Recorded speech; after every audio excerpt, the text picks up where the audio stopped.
Okay, so we are going to discuss how to calculate centroid for this angle section. One leg is 4-inch long and the other leg is 6-inch long and half-inch thick. Both legs are half-inch thick. So this is basically L, maybe you can say L 6 by 4 by half-inch.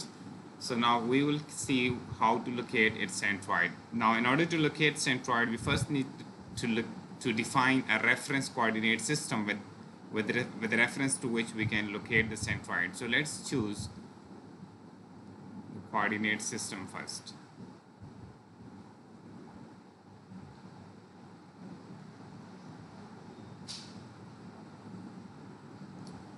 So let's say this is my coordinate system. Let's call it X and Y if you like, or any other names. Okay, and then we need to define the centroid of the section. So let's first locate the X bar of the section. So X bar would be equal to A1 X1 plus A2 X2 divided by total area.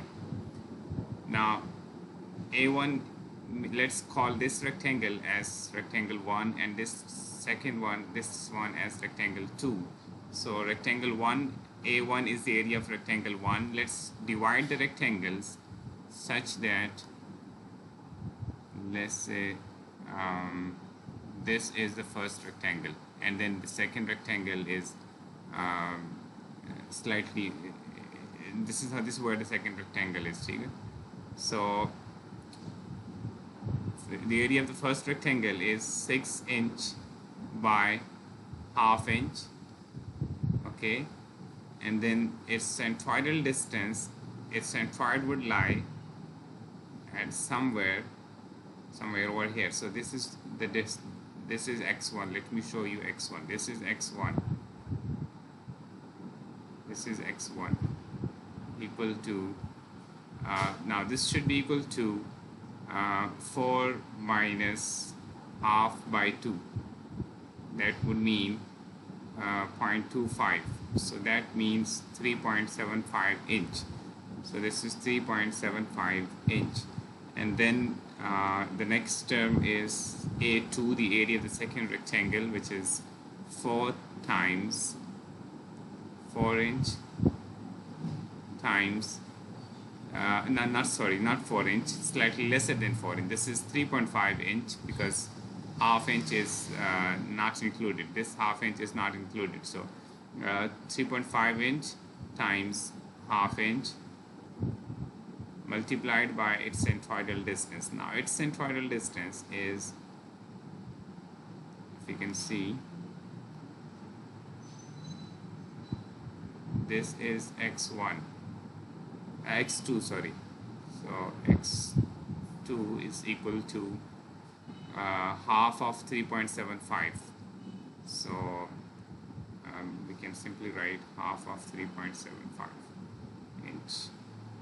Now this divided by this whole divided by the total area, which would be 6-inch by half-inch plus 3.5 inch times half-inch. So if you can calculate this, you will get, let me calculate this.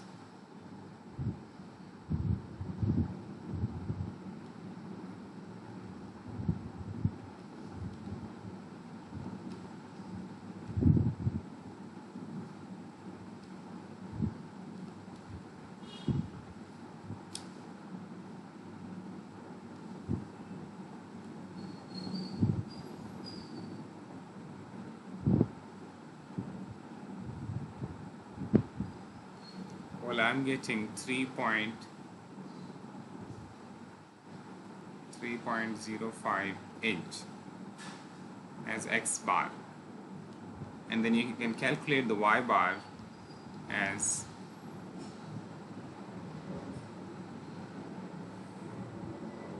again A1 Y1 plus A2 Y2 divided by the total area.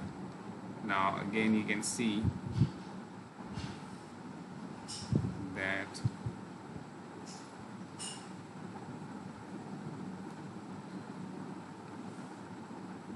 A1 would be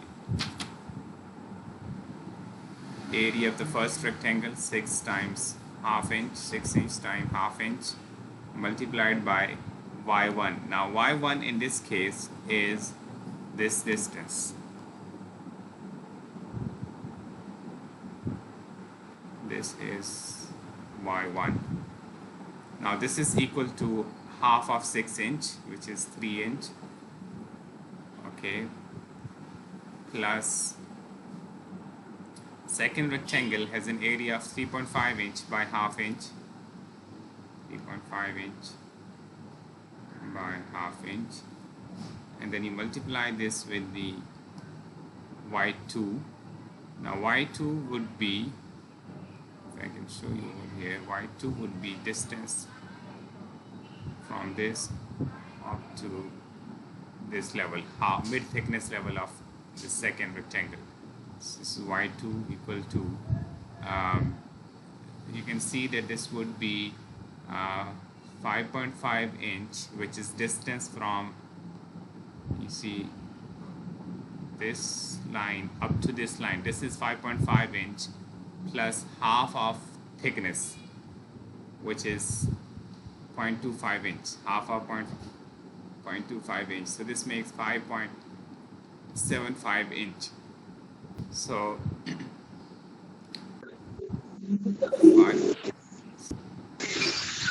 again divided by the total area,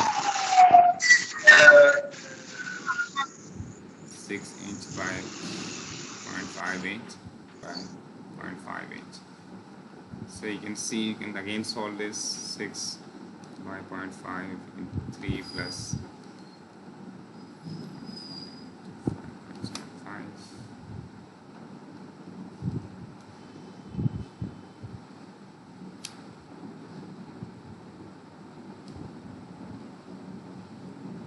So I'm getting 4.013 something, but I would simply write it 4.01 inch. So this is what I'm getting for the centroid. Now this is clear, 4.01 inch. This is the centroidal location. So let's see, where do these points lie? We can just remove these maybe, and let's see, where should this lie? This is 4.01 inch, so this should be somewhere 1, 2, 3, 4, somewhere on this line, and the other coordinate is 3.05 inch, so it should be somewhere over here. 1, 2, 3, 4, and then 1, 2, 3, somewhere over here.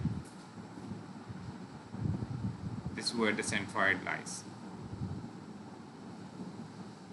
So you can see that this is at, this was y bar equal to 4.01 inch.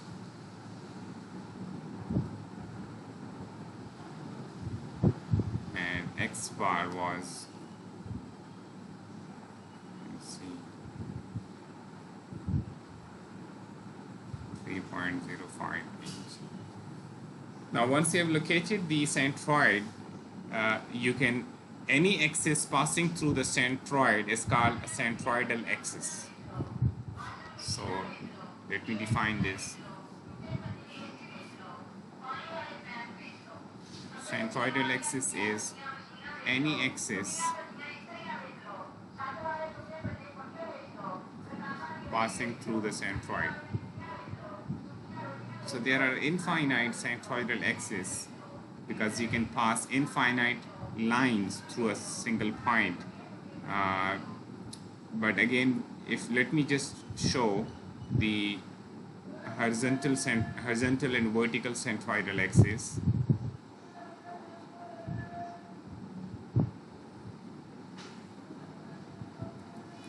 If I can copy this down over here.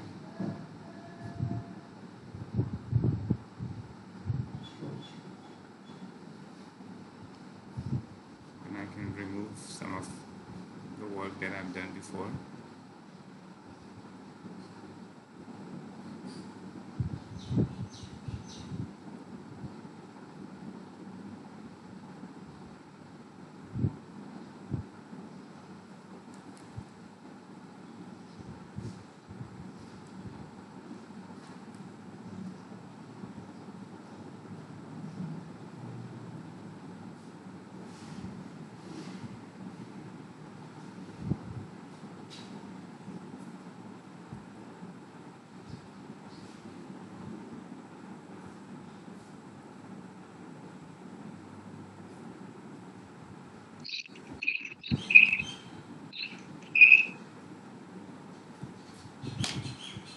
now you can see that I've removed these x's. I'm removing these x's, x and y axis. The job of these x's was to be able to locate this point of centroid with respect to these x's. So I can define the coordinates of this centroid with respect to my reference axis. Okay, so once I have located the centroid, I no more need these reference axes. I just need to know where the centroid lies from a certain reference point, and that's all I need. Okay, so I would just move maybe this one, or maybe I can just remove it and then I can redraw this. Okay, so the centroidal axes that I've just located are passing through this point.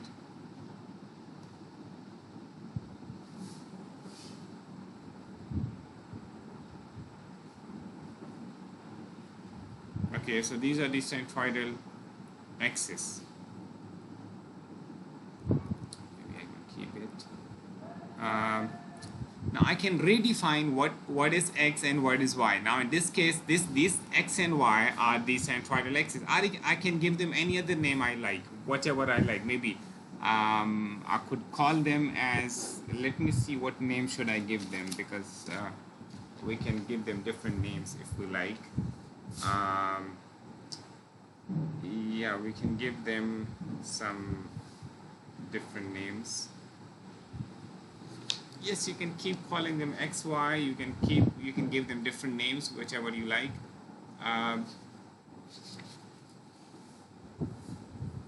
Well, without giving any name, we have just located the centroid, and this is what I wanted to discuss. ये clear है आपको? Is this clear to you? Now, if this is clear to you, I want you to do something. Let me show you what is it.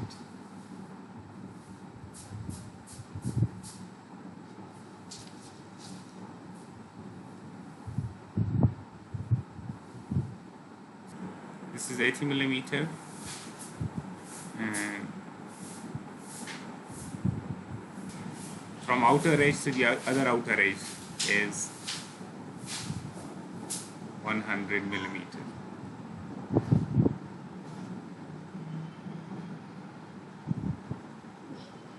And thickness is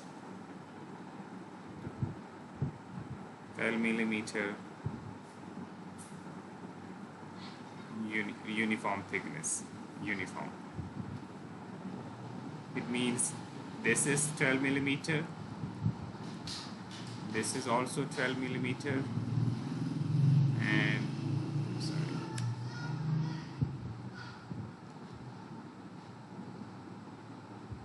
and this is also 12 millimeter. Now I'm going to send you to breakout rooms and locate the centroid of this section. You need to choose these as your reference axis.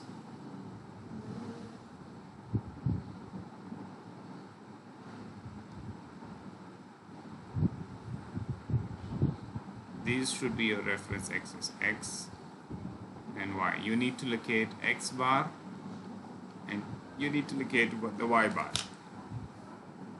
If you haven't yet drawn this, you can see it from your teams, okay, or you can get a picture of it. You can get a screenshot of it. So you can get a screenshot and then let me know.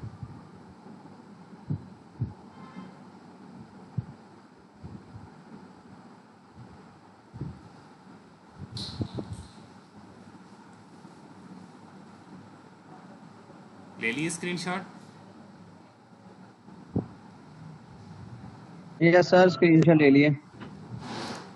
Okay, so I'm going to send you into breakout rooms, and then you'll let me know your centroid. Okay, so we have located the centroid, and now we are going to find IY, IZ, and product moment of inertia IYZ about with respect to this reference system. Okay, so let's calculate them.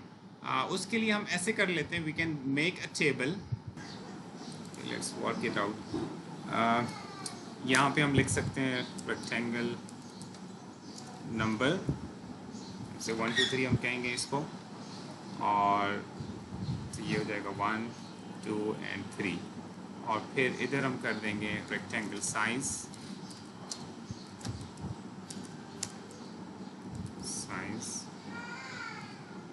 ठीक। Rectangle 1 is, ये हमारे rectangles 1 2 3 हैं, ठीक है। मैं अभी कर देता हूँ आपके सामने।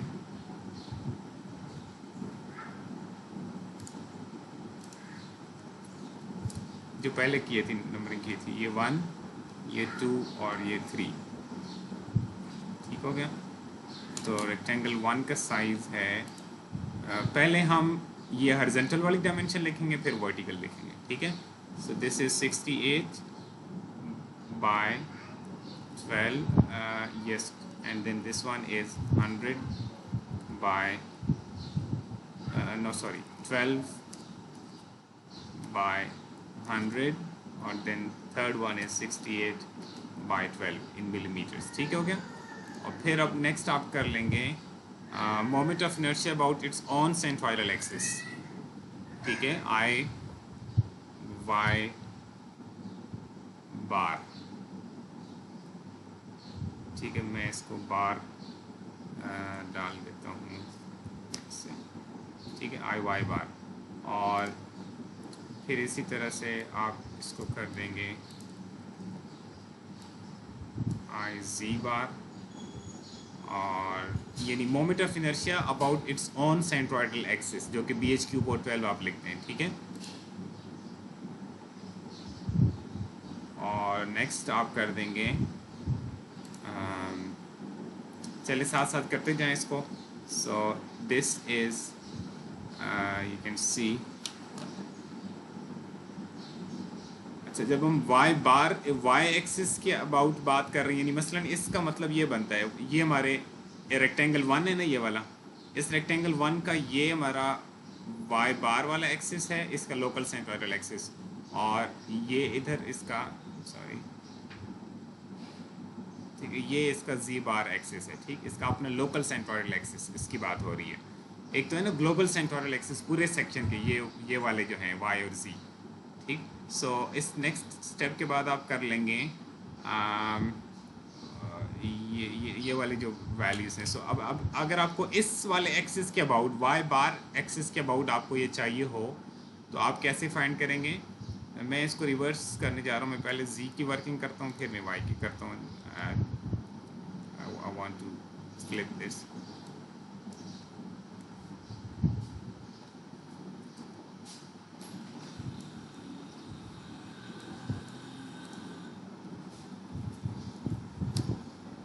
अच्छा, तो इस जी बार के अबाउट इसका मोमेंट ऑफ इनर्शिया हो जाएगा 80 इंटू 12 क्यूब डिवाइडेड बाई 12, ठीक। बी एच क्यूब और 12, ठीक है। बी कौन सी डायमेंशन है? Parallel to the reference axis. Z bar के अबाउट पैरेलल, जी बार के पैरेलल कौन सी डायमेंशन है? अच्छा सॉरी, 68 लिखना था मैंने, 80 लिख दिया। दिस इज 68, और फिर उसके बाद यही वैल्यू नीचे वाले की भी होगी,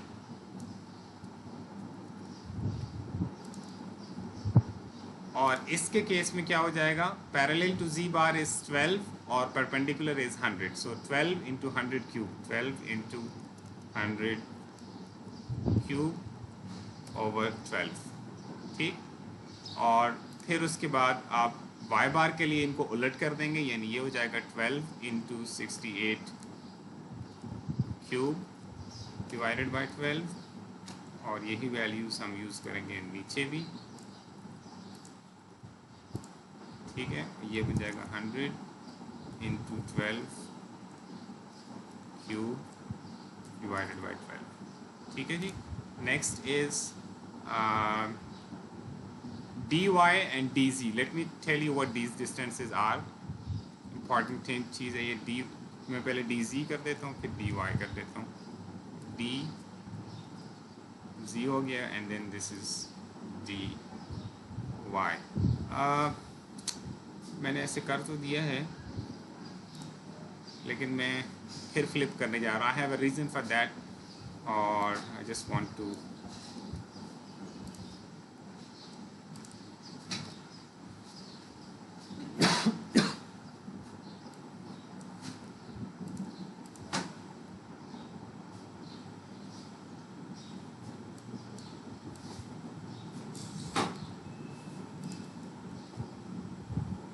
कैलकुलेशंस वही हैं, सिर्फ मैंने ऑर्डर को चेंज करना था।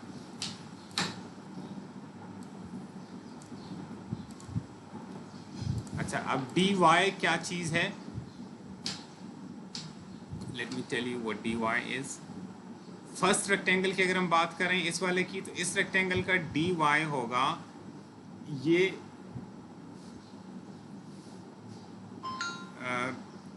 इसका लोकल सेंट्रॉइड है।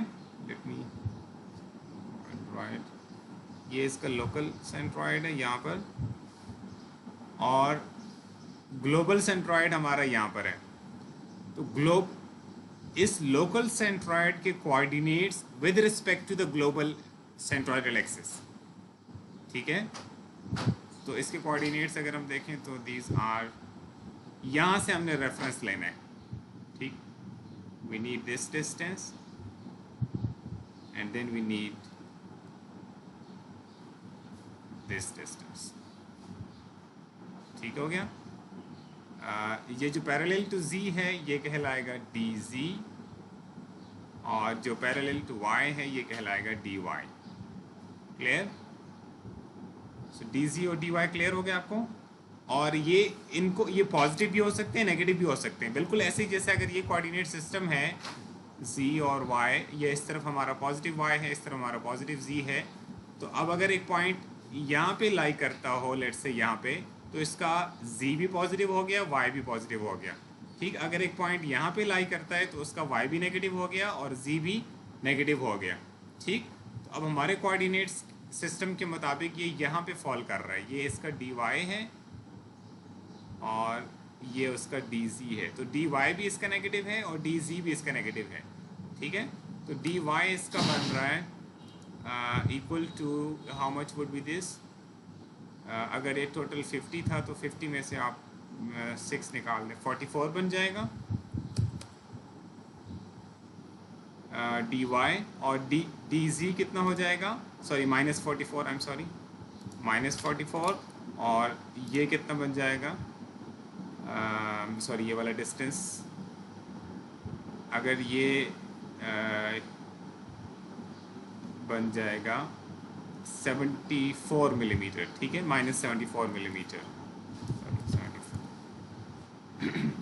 और जो आपका दूसरा वाला थर्ड वाला है आपका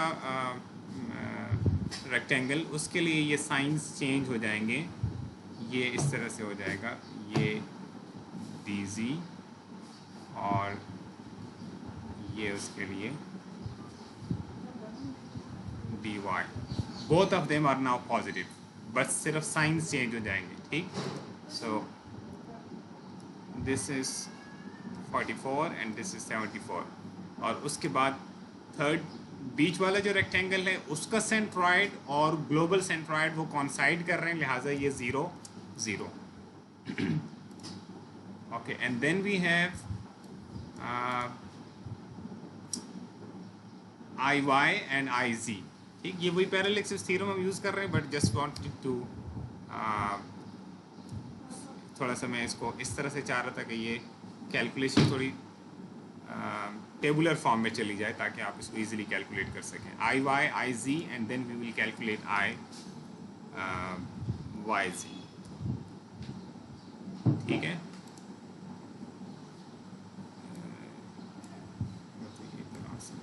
चलें, आई थिंक क्लियर। चलें मैं इसको इधर ले जाता हूँ।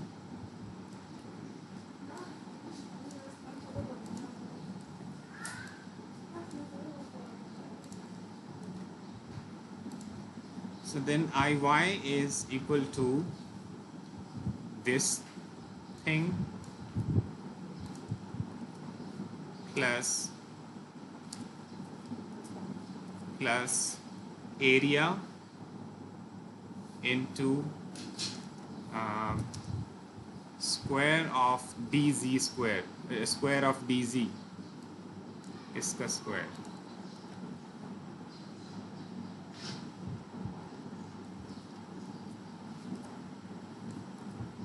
ठीक है। और दूसरा हो जाएगा ये सिर्फ मैं सिंबल चेंज कर रहा हूँ यहाँ पे z, और ये हो जाएगा y, and then this term finally is equal to I y prime y bar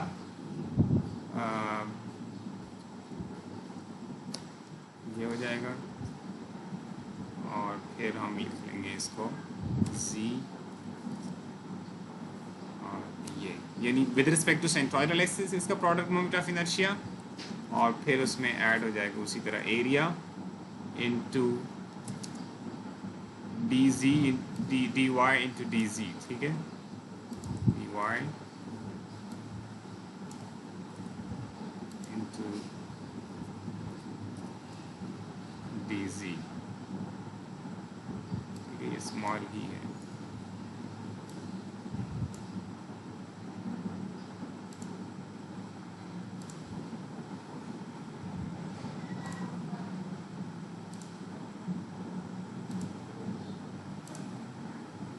अब इस यहाँ से अब आपने जस्ट वैल्यूज पीछे से उठानी है। मसलन यहाँ पे क्या वैल्यू आएगी, दिस वैल्यू प्लस, अच्छा इसका एरिया के लिए आप एक कॉलम यहाँ पे और बना लें, वैसे यहाँ से भी आप एरिया ले सकते हैं, ये भी बस आप इसको रेक्टेंगल साइज आर एरिया आप कह लें, ठीक, एरिया भी यहीं से नज़र आ रहा है और रेक्टेंगल साइज भी यहीं से नज़र आ रहा है, ठीक। सो ये चीज़ ये किसके बराबर हो जाएगा, this plus it's area into square of D z, ये ठीक है। सिमिलरली आप हर रेक्टेंगल के लिए कर लेंगे, then you can just fill them. Now I am just going to write the final answers which you will get over here. आप final answers आपने कैसे लेने, then you will just sum up the entries, 3 entries होंगी यहाँ पे, इसको सम कर लेना है, यहाँ जो एंट्री होगी उसको और इसको, तो यहाँ से जो सम आएगा वो आपका आई वाई होगा, ठीक, I y for the global centroidal about the y axis, ठीक है, ग्लोबल सेंट्रोइडल वाई एक्सिस। तो इस यहाँ से आपके पास आई वाई आ जाएगा। Let me just write it down for you, 3.25 into 10 raised to the power -6 meters में मैं लिख रहा हूँ, ठीक। फाइनल आपके पास आंसर्स जो हैं वो इस तरह आ जाएंगे, you will see that this is equal to 3.25 into 10 raised to the power 12 millimeter raised to the power 4, ठीक। तो आप इसको फिर ऐसे लिख सकेंगे 3.25 ये 2 है into 10 raised to the power -6 meter raised to the power 4, convert आप कर सकते हैं इसको, ठीक है। आई थिंक ये आपके पास इसी तरह से ही आएगा, if I am not mistaken.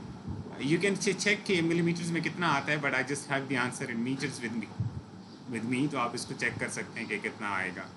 नहीं, आई थिंक ये बनेगा 3.25 इंटू 10⁻⁶ mm/4, इस तरह से आपके पास आंसर आएगा। जब मीटर/4 में कन्वर्ट करेंगे तो फिर ये वाला आंसर बन जाएगा। Similarly you will have answer for the other one, मैं उसको भी लिख लेता हूँ। So I can just finally write down the values of IY equal to 3.25 into 10 raised to the power -6 meter raised to the power 4, IZ equal to 4.18 into 10 raised to the power -6 meter raised to the power 4, and IYZ equal to 2.87 into 10 raised to the power -6 meter raised to the power 4, ठीक है। सो यहाँ से आपके पास आई Y, आई जी और आई, ये जो चीज़ है ना, ये पॉजिटिव भी हो सकती है, नेगेटिव भी हो सकती है, क्योंकि इसके अंदर ये ना ये दो मल्टीप्लाई हो रहे हैं, D Y into D G. अब ये वाला, अच्छा ये चीज़ इसमें कितनी होगी, this is 0 for a rectangle, ठीक है। तो जस्ट आपको ये दूसरी जो टर्म है A into d Y into D z, ये वाली टर्म ही बेसिकली ये यहाँ पे डिसाइड करेगी क्या आंसर आना है, ठीक है।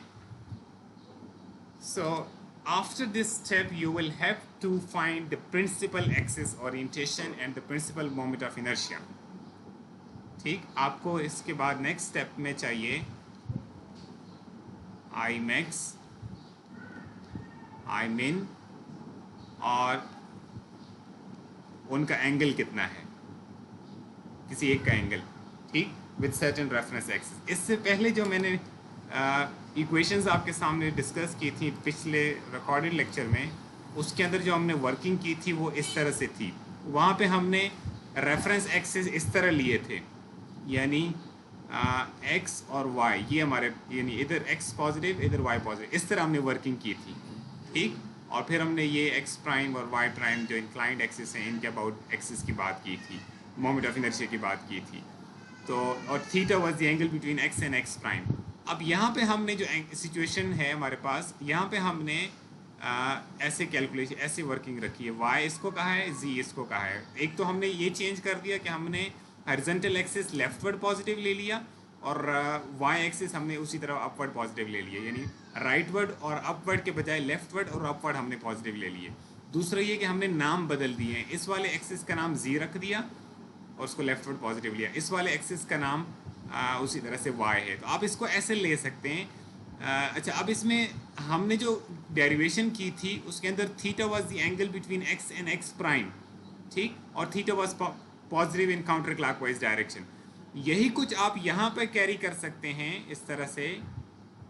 मैं इसको ऐसे नाम दे देता हूँ कि ये y और y प्राइम हो गए, ये z प्राइम, यानी ये एंगल वही थीटा काउंटर क्लॉकवाइज पॉजिटिव। अब मैं सिंपली ये कर लूँगा कि जो पहले मैंने x y और इस तरह से नाम दिए थे, x प्राइम और y प्राइम और ये थीटा एंगल था, तो अब मेरी डेरिवेशन के अंदर जहाँ पे मैंने x लिया है उसकी जगह मैं कर दूंगा y, क्योंकि मैं अपना रेफरेंस चेंज कर रहा हूँ। पहले मैं सारा कुछ x के लिहाज से, theta was with respect to x, पहली जो मेरी इस वक्त डेरिवेशन मैंने आपको लास्ट टाइम जो की थी, theta was with respect to x axis. अब मैं थीटा लेना चाह रहा हूँ with respect to y axis, यानी y को मैं अपना रेफरेंस मानने लगा हूँ, ठीक, यानी y से मैं अपना थीटा लूँगा इन काउंटर क्लॉकवाइज उसी तरह पॉजिटिव, ठीक है। तो मैं जहाँ पे डेरिवेशन में रिप्लेस करूँगा, अब मैं replace x with y and y, जो यहाँ पे मैंने y जिसको कहा था दूसरा, देन उसको मैं रिप्लेस करूँगा विद z, ठीक। जहाँ x नज़र आ रहा है रिप्लेस इट विद y, जहाँ y नज़र आ रहा है रिप्लेस इट विद, यानी पहले मेरे पास x और y एक्सिस थे, अब y और z हैं, ठीक। तो अब मैं फाइनल फार्मूले को देखूंगा, तो अब ये फार्मूला अब मेरा ये फार्मूला बन जाएगा, आई एक्स की जगह अब मैं कहूँगा I y, because that is my reference, और जहाँ एक्स प्राइम लिखा है उसको मैं आई वाई प्राइम बोलूँगा, और आई वाई को अब मैं आई जी, जैसे मैंने ऊपर आपको लिख दिया किसकी जगह क्या रिप्लेस करना है, आई एक्स की जगह मेरा लिख जाएगा वही रेफरेंस एक्स, इसमें यानी मुराद ये है कि आपका जो रेफरेंस एक्सिस है उसके लिहाज से। अब हम रेफरेंस एक्सिस चूँकि वाई को मान रहे हैं, ठीक, तो इसलिए अब इसको आई वाई से रिप्लेस कर लेंगे, ठीक, और आई वाई जहाँ लिखा हुआ है उसको हम आई जी से रिप्लेस कर देंगे, divided by 2 cos 2 theta minus, बाकी फार्मूला उसी तरह से, शेप उसकी वही है, आई एक्स वाई की जगह आई वाई जी हो जाएगा साइन 2 थीटा, ठीक। अब इस फार्मूले को बेशक छोड़ दें, इसकी ज़रूरत नहीं होती। आई एक्स प्राइम और वाई प्राइम की जगह बन जाएगा I y prime z prime equal to I Y minus I z divided by 2 sine 2 theta plus I Y z cos 2 theta, ठीक। सो अब हम इन इक्वेशंस को यूज़ करेंगे।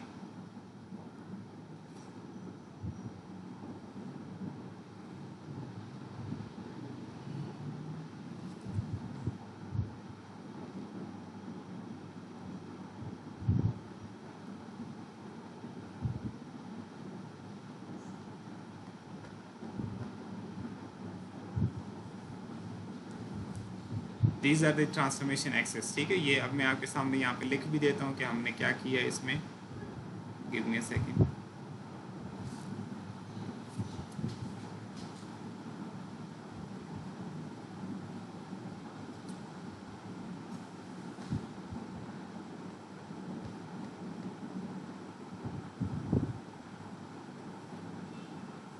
ये जो इक्वेशंस लिखी गई हैं, these equations are using this, ये इस चीज़ के ऊपर बेस्ड है. लेट मी बल्कि मैं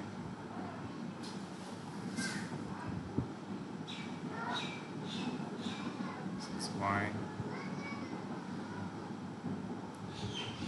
this was z, this was y and this is z. This is the reference axis. जहाँ से हमने थीटा लेना है, रेफरेंस एक्सिस से बता दें जिससे हमने थीटा लेना है. और फिर उसके बाद हमारा ये जो एक्सिस है, सॉरी,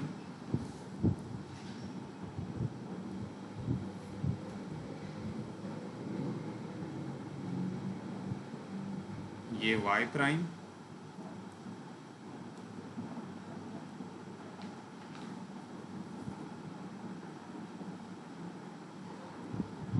और ये z प्राइम, और थीटा हमारा उसी तरह से ये थीटा है.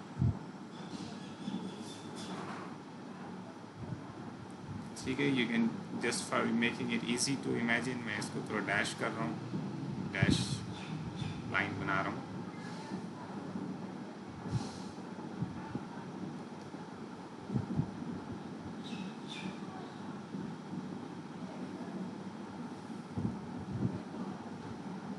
ठीक है, और जो बाकी वहाँ पे इक्वेशन थी उसकी, ये वाली इक्वेशन tan 2 थीटा p, ये वाली इक्वेशन ये बन जाएगी, I can replace it,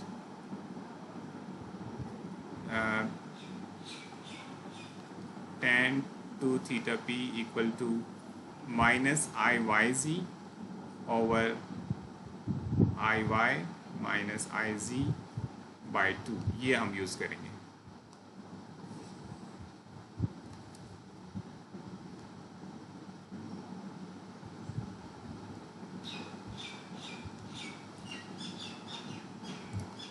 Okay, so using this formula we can calculate, give me a second,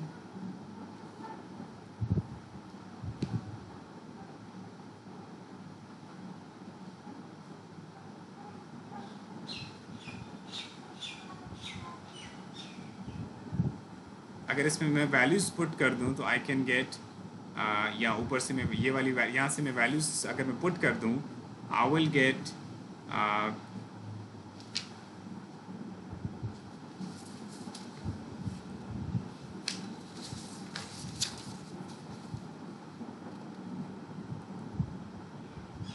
6.172 degree, और यहाँ से अगर मैं tan इनवर्स करके 2 थीटा p निकालूँ, सो दिस इज़ 80.8 डिग्री, और दूसरा इसका रूट होगा ये वाला. सो यहाँ से मैं लिख सकता हूँ theta p equal to 40.4 degree और 130.4 डिग्री. ठीक है, अब मैं नेक्स्ट क्या करूँगा, I will go back to my equation, put theta equal to 40.4 degree, ये वाली जो इक्वेशन है. So if you put the value you should gate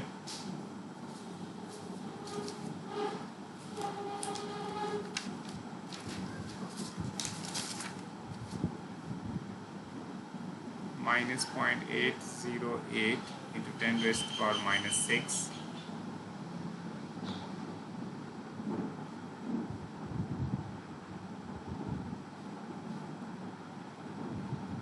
metre raised to power 4. और अगर आप ये थीटा दूसरा वाला पुट कर दें 130.4 डिग्री वाला, तो आपके पास आंसर आएगा 6.62 into 10 raised to power minus 6 meter raised to power 4. Now you can see कि कौन सी वैल्यू बड़ी है. This is the bigger value, so this is the I max, this is the smaller value, so this is I min. ठीक है, और this one is at 40.4 degree and this one is at 130.4 degree. ये angle किस reference हैं with respect to y axis. इसका मतलब ये है कि from y axis what I can do is I can just copy this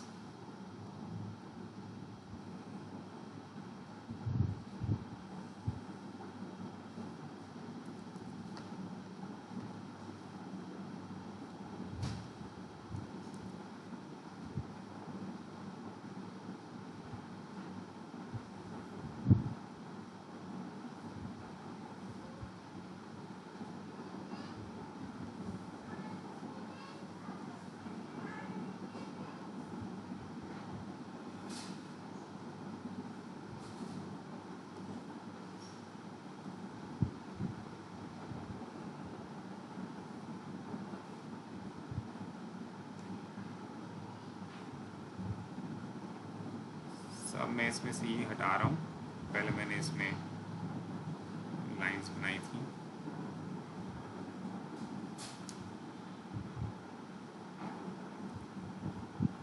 sorry, इसकी जरूरत नहीं है।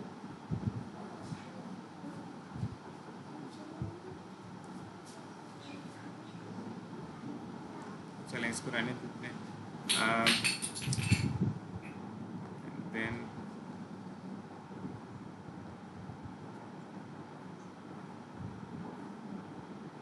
ये y था।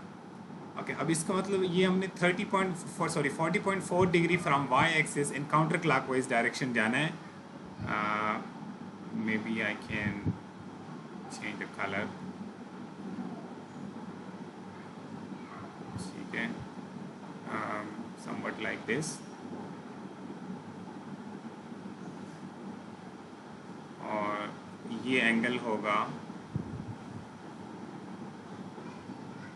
40.4 डिग्री।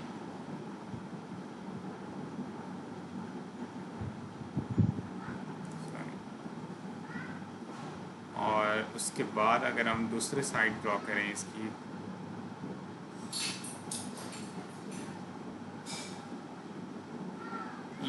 ये अगर मैं ड्रॉ करता तो ये जो एंगल होता ना, that would have been 130.4 degree, लेकिन मैं उसको ड्रॉ नहीं कर रहा हूँ वरना फिर बहुत ज़्यादा लाइंस हो जाएंगी। ठीक है, now this we can see this was I min and this was I max. ठीक है, now we can give some names to these axis. ये वाला एक्सिस हो गया और ये वाला एक्सिस हो गया। Maybe we can give them names like this, u axis and we axis. ठीक, ये जो है ना, I u is equal to I min and I about v axis is the I max. ठीक है, ये प्रोसेस आपको तकरीबन हर प्रॉब्लम में करना पड़ेगा। हाँ, अगर ये सारा कुछ हमने किया in order to locate principal axis. अगर आपको जो गिवन सेक्शन है वो एक सिमेट्रिकल सेक्शन हो, जैसे अगर मैं आपको एक आई सेक्शन दूं या मैं आपको रेक्टेंगुलर सेक्शन दूं, तो उसमें आपको पता है कि जो सिमेट्रिकल एक्सिस होते हैं वो वही एक्सिस प्रिंसिपल एक्सिस भी होते हैं। ठीक, थैंक यू वेरी मच। ये बियर की बुक है, जॉनसन की। If I haven't share it before, I will share it with you. ये मैंने शेयर किया आपसे।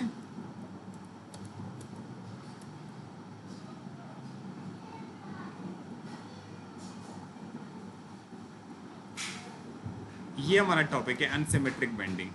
ठीक, मैं इसमें ज़्यादा थ्योरी को अभी नहीं छेड़ना चाह रहा। I just want to take you to the numerical problem because I already can see that you are no more capable of listening to that theory. So I'm going to, yes, ये problem है जो मैं आपको करवाना चाह रहा हूँ। ये अनसिमेट्रिकल, मैं जस्ट क्विकली, चलो ये आपको पहले बता देता हूँ कि अनसिमेट्रिकल बेंडिंग और ये चीज़ें क्या हैं, and then we can go on. Symmetrical bending क्या होती है और अनसिमेट्रिकल बेंडिंग क्या होती है। सिमेट्रिकल बेंडिंग में ये सिचुएशन होती है, लेट मी ये, चले मैं आपको दोबारा इस पेज पे ले आऊँगा 288 के ऊपर। I just want to show you what actually it means symmetrical and unsymmetrical.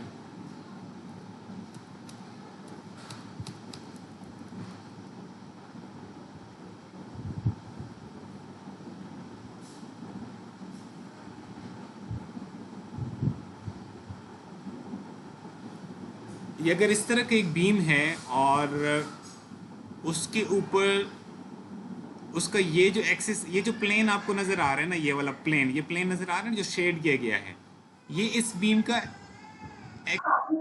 Plane of symmetry. जी सॉरी, सिमेट्रिकल बेंडिंग का ये मतलब है कि आपका, जैसे सिंपल सी बात है कि अब ये फिजिकल थोड़ा सा आपको बेहतर समझा सकता, लेकिन give me a second.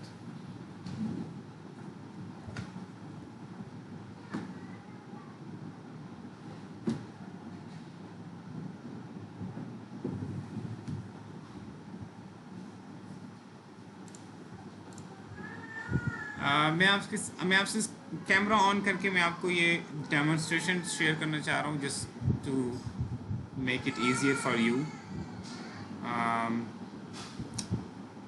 Camera होता किधर यार, मैं तो भूल गया। ओके, स्क्रीन शेयरिंग में बंद कर देता हूँ फॉर अ वाइल। ये स्केल आपको नज़र आ रहा है? Can you see me in the scale?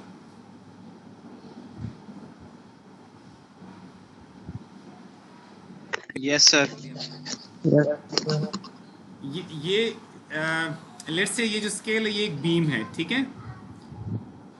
अब ये बीम का जो क्रॉस सेक्शन है, this is a rectangular cross section, ठीक, which and rectangular section is a symmetric section. Let's say मैं इसको इस पोजीशन में लोड करता हूँ, ठीक, यानी इसकी जो थिकनेस है ना उसको मैंने डेप्थ बना दिया, और जो इसकी विड्थ है वो इसको मैंने विड्थ बना दी है, ठीक। अब अगर मैं इसको मैंने कैंटिलीवर कर दिया, लेट्स से कोई भी हो सकता है, लेकिन मैंने लेट्स से कैंटिलीवर कर दिया। आपको स्क्रीन वीडियो नज़र तो आ रही है ना? यस सर, आ रही है। Yes sir. अच्छा, अब अगर मैं इसको जी यहाँ सर, आ रही से है। इस तरह से लोड करता हूँ लाइक दिस, अब जो मैं लोड अप्लाई कर रहा हूँ ना, दिस लोड इज, ये लोड उस प्लेन में कंटेन्ड है, और वही प्लेन इस बीम का एक प्लेन ऑफ सिमेट्री है।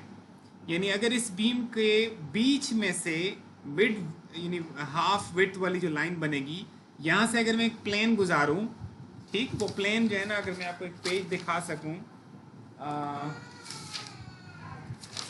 ठीक है, वो प्लेन कुछ इस तरह का, जैसे आपको पेज नजर आ रहा है ना, वो इस तरह का एक प्लेन होगा पासिंग थ्रू मिड डेप्थ, ठीक है, मिड डेप्थ से गुजरता हुआ। अब ये इसके अंदर मैं घुसा तो नहीं सकता इसको, लेकिन आई होप कि आपको इमेजिन करने में कुछ समझ आ रही है, ठीक। और जी सर, प्लेन में आपकी लोडिंग कंटेन्ड है। अब जब मैं इसको लोड करूंगा इस तरह से, तो ये इसी प्लेन ऑफ सिमेट्री के अंदर ही डिफ्लेक्ट होगा। अब अगर इसको नीचे लोड लगाऊंगा तो ये नीचे डिफ्लेक्ट हो जाएगा, अगर मैं इसी प्लेन में ऊपर की तरफ लोड लगाऊंगा तो ये ऊपर की तरफ डिफ्लेक्ट हो जाएगा। व्हाट आई मीन टू से इज कि ये प्योरली उसी प्लेन में ऊपर या नीचे डिस्प्लेस हो सकता है, अगर मैं लोडिंग इस तरह से लगाता जाऊं जैसे अभी मैंने आपको दिखाया। Agree? Yes sir. So this is an example of symmetrical bending. Okay sir. So symmetrical bending का मतलब है कि आपकी बेंडिंग सिर्फ एक प्लेन में होगी, एंड दैट प्लेन फॉर इस अभी तक की डिस्कशन में that plane is a plane of symmetry, अभी तक जो हमारी डिस्कशन है, ठीक, क्लियर?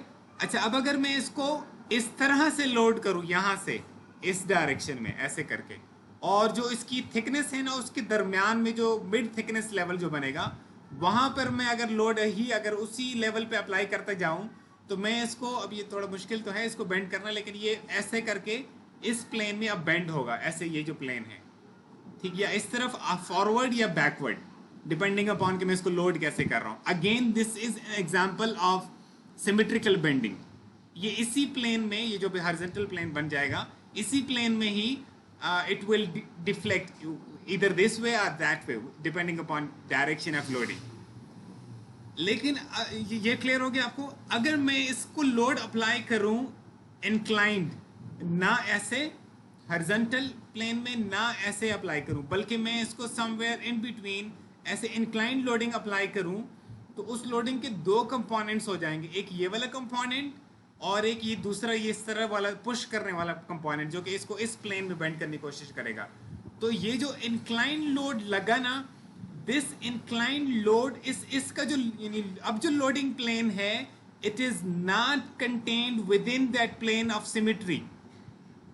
प्लेन ऑफ सिमेट्री या ये है या फिर ये वाला है, लेकिन अब जो लोडिंग प्लेन है वो इंक्लाइंड है to the plane of symmetry. अब इस केस में I'll see a vertical deflection as well as a horizontal deflection. Clear? Yes sir. इस प्लेन को फिर हम क्या नाम देंगे? सिमेट्रिकल तो नहीं कहेंगे? ये जो इंक्लाइन था, इंक्लाइन, जी सर। अभी हम फिलहाल इसको कोई नाम नहीं दे रहे, बट जस्ट टू टेल कि that loading plane was not contained in either of the planes of symmetry, किसी भी प्लेन ऑफ सिमेट्री के अंदर वो प्लेन कंटेन नहीं था, that was at some angle. तो हमने उस लोड को फिर रिजॉल्व किया, one component this way and the other component this way, और ये ऐसे नीचे भी गया और आगे की तरफ भी गया। तो अब ये नेट जो इसकी डिफ्लेक्शन है ना, वो बात की बात है कि मतलब आप वो तो आप कर सकते हैं ना कि आपको एक वेक्टर का हॉरिजॉन्टल कंपोनेंट पता चल जाए, वर्टिकल कंपोनेंट पता चल जाए, then you can simply add them up. That's not what we are discussing. What we are discussing is कि ये जो सिमेट्रिकल बेंडिंग की टर्म है ये किस लिए यूज होती है और अनसिमेट्रिकल बेंडिंग की टर्म है ये किस लिए यूज होती है। I hope this is clear to you. Yes sir, this is clear. अच्छा, अब जब आप फॉर एग्जांपल इस वाली लोडिंग को जिसको जो कि सिमेट्रिकल बेंडिंग प्रोड्यूस कर रही थी, जब मेरा ये लोडिंग इस तरह कंटेन था within the vertical plane of symmetry, अब इस सिचुएशन में अगर आप मोमेंट वेक्टर की डायरेक्शन देखें, एक है लोडिंग की डायरेक्शन जो ऐसे वर्टिकली डाउनवर्ड आपको इस प्लेन में नजर आ रही है। अगर मैं मोमेंट वेक्टर की डायरेक्शन की बात करूं तो ये ऐसे लोड लग रहा है, ऐसे इसको बेंड करने की कोशिश कर रहा है, ऐसे इसको रोटेट करने की कोशिश कर रहा है, ठीक, तभी तो इसको बेंडिंग मोमेंट कहते हैं ना कि ये बेंड करने की कोशिश करता है इस बीम को। लेकिन अब अगर मोमेंट वेक्टर की बात करें, मोमेंट वेक्टर वो एक वेक्टर होगा, ठीक, और वो उस एक्सिस की तरफ उसके मोमेंट वेक्टर क्या होता है, अगर ये मोमेंट ऐसे लग रहा है, ऐसे लग रहा है, इसकी सेंस ये है, तो आपका जो थंब है, राइट हैंड रूल से आप फॉलो करेंगे इसको, आपका ये जो 4 फिंगर्स हैं ये रोटेशनल सेंस में मैं बेंड करूंगा, और ये जो थंब है, this thumb will tell me the direction of the moment vector. Clear? तो वो जो मोमेंट वेक्टर होगा ना, that moment vector would be parallel to this axis, ये जो इसका विड्थ के अलॉन्ग वाला एक्सिस बनेगा। आप फॉलो कर रहे हैं इसको? Yes sir. वेक्टर वाली बात आपको समझ आ गई? Yes sir. ये मेरा लोडिंग प्लेन था, ये इस प्लेन में इसी एक्सिस प्लेन ऑफ सिमेट्री के अंदर ये बेंड हो रहा है मेरा बीम, और जो मेरा मोमेंट वेक्टर है वो इस क्रॉस सेक्शन के अंदर जो मेरा हॉरिजॉन्टल वाला एक्सिस है, जिसको इस वक्त मैं हॉरिजॉन्टल कह रहा हूँ, हॉरिजॉन्टल वाला एक्सिस बस हॉरिजॉन्टल है, लेकिन इसको मैं कोई और नाम भी बाद में देने लगा हूँ, लेकिन जो इसका हॉरिजॉन्टल वाला एक्सिस है उसके साथ ऐसे पैरेलल है, उसके ऊपर पड़ा हुआ है ऐसे, ठीक है, दिस एक्सिस। Okay sir. तो अगर मोमेंट वेक्टर, अच्छा, अब ये इस डिस्कशन के बाद now you can I hope understand, जो मैं आपको अभी यहाँ पे फिगर दिखाऊंगा, ये वाली figure, this what I was talking about, this is the plane of symmetry, ये जो आपको वर्टिकल प्लेन नजर आ रहा है, और जो मोमेंट और लोडिंग इस प्लेन के अंदर कंटेंट है, लोडिंग इसमें दिखाई नहीं गई है क्योंकि ये बीम का एक हिस्सा आपको दिखाया गया है जो कि सैग हो रहा है, subjected to 2 bending moments, one from जो कि बेंडिंग मोमेंट का आपको पता है बहरहाल, तो ये इसकी पॉजिटिव सेंस में जो सैगिंग वाली डायरेक्शन उसमें आपको दिखाई गई है। ये bending moment, this bending moment, it is इसका जो मोमेंट वेक्टर है, अगर मैं आपको दिखाना चाहूँ, that moment vector is located in this direction. अगर आप अपना हाथ के जो 4 फिंगर्स हैं ना, उन 4 फिंगर्स को आप इसके अलॉन्ग कर्ल कर लेंगे तो आपका जो थंब है ना वो ऐसे इस डायरेक्शन में पॉइंट करेगा, ठीक है, ऐसे जी, ये जो भी चलो इसका नाम आप दे दें, इस डायरेक्शन में, यानी मोमेंट वेक्टर ये है, this is M vector. Sometimes इसको डबल हेडेड दिखा देते हैं ताकि ये जो फोर्स वेक्टर्स है उनके साथ कंफ्यूज ना करें आप, इसको डबल हेडेड एरो से हम रिप्रेजेंट कर लेते हैं मोमेंट वेक्टर को, ठीक। So this is the moment vector in this case. अब वो मोमेंट वेक्टर अगर मैं क्रॉस सेक्शन को ड्रॉ करूं तो वो क्रॉस सेक्शन के अंदर ये आपका मोमेंट वेक्टर है, ठीक, और आपके जो एक्सिस ऑफ सिमेट्री थे ना, वो ये वाला एक्सिस ऑफ सिमेट्री है, this is the axis of symmetry. Loading भी इसी के अलोंग लग रही है, गिव मी अ सेकंड, थोड़ा सा ये काफ़ी देर से ये चल रही है रिकॉर्डिंग, तो ये स्टक हो जाती है कभी कभी। लोडिंग यहाँ लग रही है और ये आपका मोमेंट वेक्टर की डायरेक्शन है ये वाली, ठीक है, this is the moment vector direction. मैं इसको जी ऐसे लिख दिया हम क्योंकि हम इसको जी कहने लगे। अच्छा अच्छा, ये है सिमेट्रिकल बेंडिंग और इसको आप पढ़ चुके हैं, ये आपने फार्मूला में, डेरिवेशन में नहीं जा रहा हूँ, I don't want to spend any more time on the derivations. ये आपने फार्मूला ऐसे डिराइव किया हुआ है इन मैकेनिक्स ऑफ मटेरियल, ये formula sigma X equal to minus M Y over I. ठीक है, I is the moment of, अब इसमें हमने मेंशन नहीं किया था, अब आमतौर पे मेंशन नहीं लिखा हो, मैं इसको एलैबोरेट कर देता हूँ। मैं सिर्फ एक चीज़ और यहाँ पे ले आता हूँ ताकि आप इसको क्लियर समझ सकें।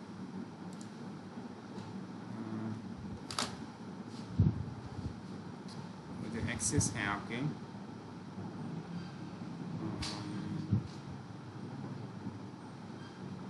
ये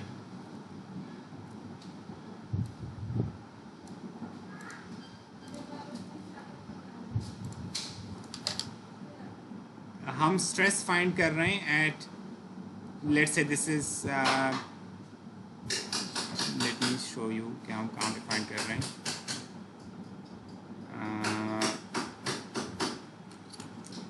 I would prefer not to use this figure because confuse हो सकते हैं इससे। लेट मी सी अगर कोई और फिगर में ढूंढ सकें। दिस वन, या ये बेटर है।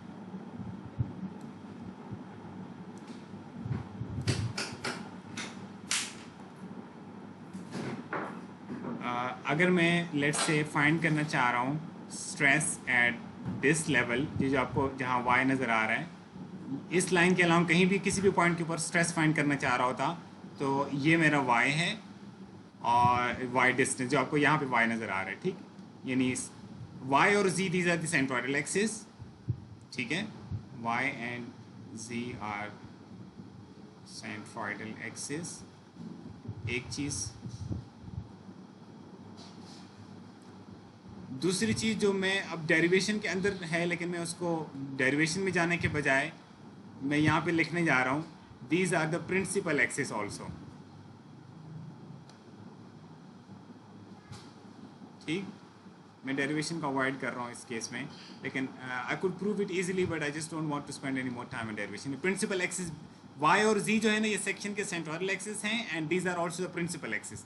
इस पर्टिकुलर केस में हमें प्रिंसिपल एक्सिस को लोकेट करने में वो जो हमने अभी प्रोसीजर किया ना सारा, जो जी सेक्शन के लिए सेंट्रॉइड लोकेट किया, आई वाई निकाला, आई जी निकाला, फिर आई वाई जी निकाला, फिर उसके बाद थीटा पी निकाला, फिर आई मैक्स निकाला, फिर आई मीन, ये सारा प्रोसेस जो हमने किया वो हमें इसलिए करना पड़ा कि वो एक अनसिमेट्री, उसका कोई एक्सिस ऑफ सिमेट्री नहीं था उस जी सेक्शन का, इस तरह का सेक्शन था वो, उसका वो एक सिमेट्रिकल सेक्शन नहीं था। लेकिन ये जो सेक्शन है इसका ये वाला एक्सिस वर्टिकल वाला, this is axis of symmetry.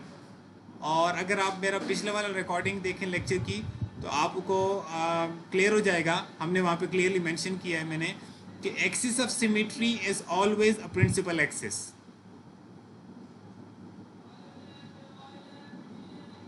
It is always a principal axis. और प्रिंसिपल एक्सिस एक आपको पता चल जाए तो दूसरा उसके परपेंडिकुलर होता है। इसका मतलब है अगर ये वाला प्रिंसिपल एक्सिस एक है तो दूसरा ये वाला होगा। ठीक, अब इसमें से अब आपको खुद देखना है कि इसका प्रिंसिपल एक्सिस मेजर कौन सा है, माइनर कौन सा है। ठीक है, मुझे साफ नज़र आ रहा है कि ये इसका आई मैक्स है, ये वाला, ये इसके अबाउट इसका ये मेजर है और ये इसका माइनर है। ठीक, ये वाला आई मिन है इसका, इसके अबाउट इसका मोमेंट ऑफ इनर्शिया मिनिमम है इस वाले के। ठीक है, अगर आपको समझ नहीं आ रही कि मुझे कैसे पता चल रहा है, मैंने उस प्रीवियस लेक्चर में डिटेल में डिस्कस किया था, तो you can just calculate both of these two, I जी और I y, and you can see कौन सा बड़ा है। जो बड़ा वाला है ना वो आई मैक्स कहलाएगा। ठीक, जैसे अगर एक रेक्टेंगल है उसका मुझे पता है ये एक्सिस ऑफ सिमेट्री है और ये प्रिंसिपल एक्सिस है, तो इसमें मैं मुझे पता होगा कि ये जो एक्सिस हैं, ये वाला एक्सिस जो है ना ये मेजर प्रिंसिपल एक्सिस है, यानी आई मैक्स है, और ये वाई वाला जो है आई मिन है। ठीक, आप खुद देख सकते हैं इसको। सो एक्सिस सिमेट्री, अगर तो सेक्शन का कोई ना कोई एक्सिस सिमेट्री एग्जिस्ट करता है तो फिर तो आप इजीली उसका प्रिंसिपल एक्सिस लोकेट कर लेंगे विदाउट एनी कैलकुलेशंस। ठीक, ये बड़ा इंपॉर्टेंट है। समटाइम्स आपको वो प्रिंसिपल एक्सिस लोकेट करने का कहा जाता है और उसमें कोई कैलकुलेशन की ज़रूरत नहीं होती। ठीक, और आपको आप सारी कैलकुलेशंस करके आपको प्रिंसिपल एक्सिस का पता नहीं चल रहा होता। अगर आपको प्रिंसिपल सिमेट्री और एक्सिस सिमेट्री मिल गया तो वही उसका प्रिंसिपल एक्सिस भी है, you don't need to calculate it, और दूसरा वाला उसके परपेंडिकुलर। एनीवेज, ये जो फार्मूला है इसमें जाहिर है ये वाई और जी एक्सिस के लिहाज से, इसमें जो एम लिखा हुआ है ना, this M is basically M Z, और यानी ये जी के अलॉन्ग इसका मोमेंट वेक्टर है, जो मैं आपको ये दिखा रहा था, ये वाला वेक्टर ऐसे। ठीक है। और जो y है वो तो आपको क्लियर है कि y क्या चीज़ है, और I is the moment of inertia. I लिखा हुआ है, I तो हमेशा किसी एक्सिस के अबाउट होता है, यहाँ पे I जो है ये भी I z है अगर हम पूरा नाम इसका लिखें। सो ये पूरा फार्मूला ऐसे बन जाएगा, sigma x equal to minus M ji Y over I z. ठीक। अच्छा, अगर simultaneously, if simultaneously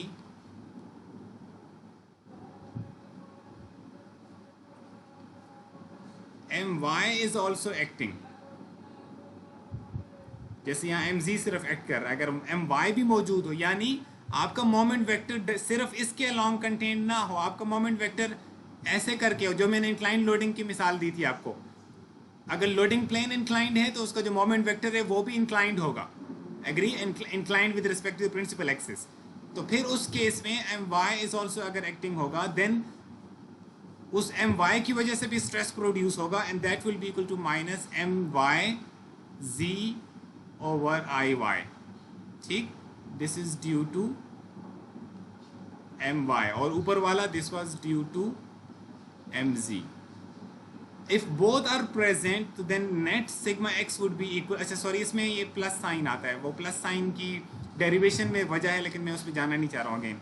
minus M ji Y over I जी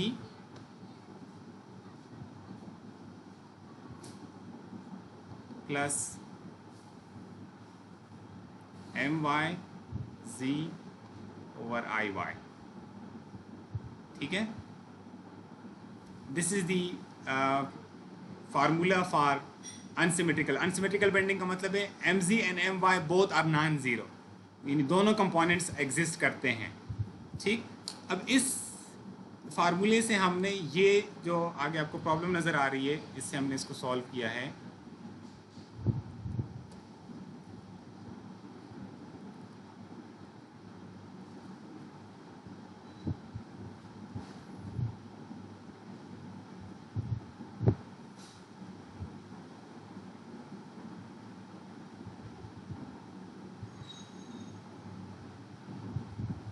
ये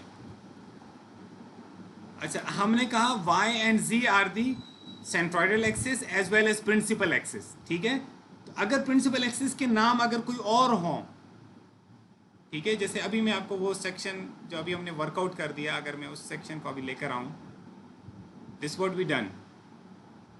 ठीक है, यही सेक्शन था जो आपको प्रॉब्लम में गिवन है, और हमने इसके प्रिंसिपल एक्सिस लोकेट कर दिए। अब ये इसका माइनर प्रिंसिपल एक्सिस है और ये इसका मेजर प्रिंसिपल एक्सिस। ये हमने अभी सारी कैलकुलेशन जो अभी इससे पहले करवाई ना, वो सारे इस पर्पज़ के लिए करवाई थी। ठीक, अब हमने इसको नाम, अपने प्रिंसिपल एक्सिस को यहाँ y और z के नाम नहीं दिया, हमने इनको नाम दिए u और v। उसकी वजह ये कि इससे पहले हमने y और z के नाम हॉरिजॉन्टल और वर्टिकल के लिए यूज़ कर लिए थे। फॉलो कर रहे हैं आप? यहाँ पे हमने y और z एक्सिस जो कहा है वो हॉरिजॉन्टल और वर्टिकल एक्सिस को कहा है, ना कि प्रिंसिपल एक्सिस को। अगर हम प्रिंसिपल एक्सिस को भी y और z कहें और हॉरिजॉन्टल और वर्टिकल को भी y और z कहें, तो फिर एक ही उसके अंदर, एक ही प्रॉब्लम के अंदर, यानी y और z दो दफ़ा यूज़ हो जाएंगे ना, फिर हम कंफ्यूज होंगे कौन सा y की बात हो रही है। तो इसलिए हमने फिर उसको अलग नाम, इसको u कह दिया, इसको v कह दिया। ठीक है, ये प्रिंसिपल एक्सिस। अब ये जो फार्मूला है जो हमने अभी डिस्कस कर लिया, अगर हम if principal axis are represented by, अगर हम उनको y और z के बजाय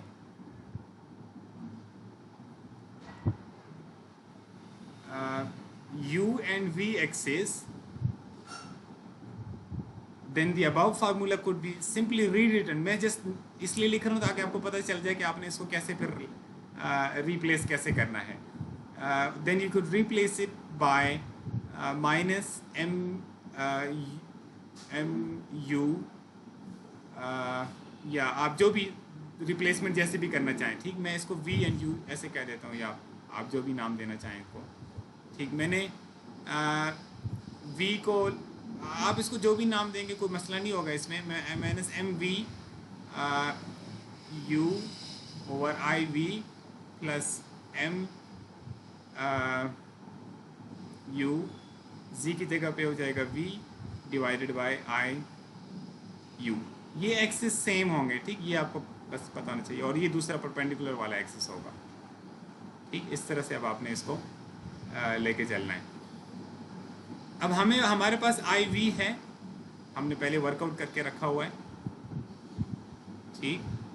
यहाँ से हमने वर्कआउट किया था, सॉरी यहाँ पर, या मैं उसी फार्मूले को यहाँ ले आता हूँ, बिकॉज ये जो फार्मूला है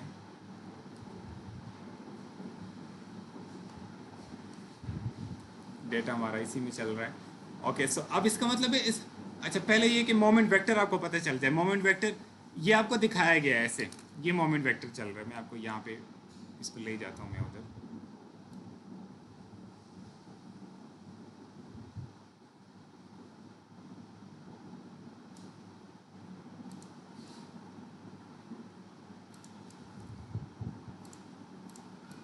अच्छा, एक्स वाई और जी के बारे में ये देखिएगा कि हमने एक्स वाई और जी को भी एक तरतीब से रखना, यानी कोई इसका कोई एक्स हम कहेंगे लॉन्गिट्यूडनल एक्सिस को, फिर वाई और जी हमारे क्रॉस सेक्शनल एक्सिस होंगे, और एक राइट हैंड रूल से हम फिक्स करेंगे, ठीक। अगर आप पॉजिटिव एक्स से पॉजिटिव वाई की तरफ अपने राइट हैंड के 4 फिंगर्स हैं इनको कर्ल करेंगे तो आपका थंब पॉइंट करेगा अलोंग पॉजिटिव जी, ठीक, राइट हैंड रूल से। एक्स वाई और जी जो हैं, दीज आर, इनके पॉजिटिव डायरेक्शन कैसे आपने सेट करने हैं एक्स वाई और जी को। I need to restart it.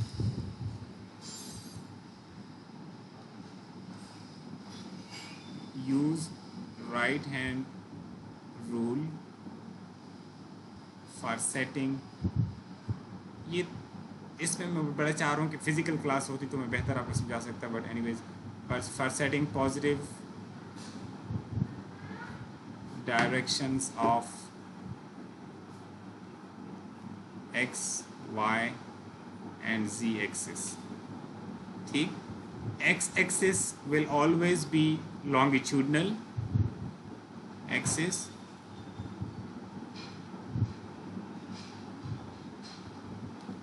और y और z they will be contained in the cross sectional plane। एक तो ये बात हो गई। दूसरी बात क्या हो गई कि if you curl your fingers, if you curl fingers of your right hand, 4 fingers जो आपके हैं, ठीक है, यानी अंगूठे को छोड़ के, थंब को छोड़ के, 4 fingers of your right hand from positive x-axis towards positive y-axis,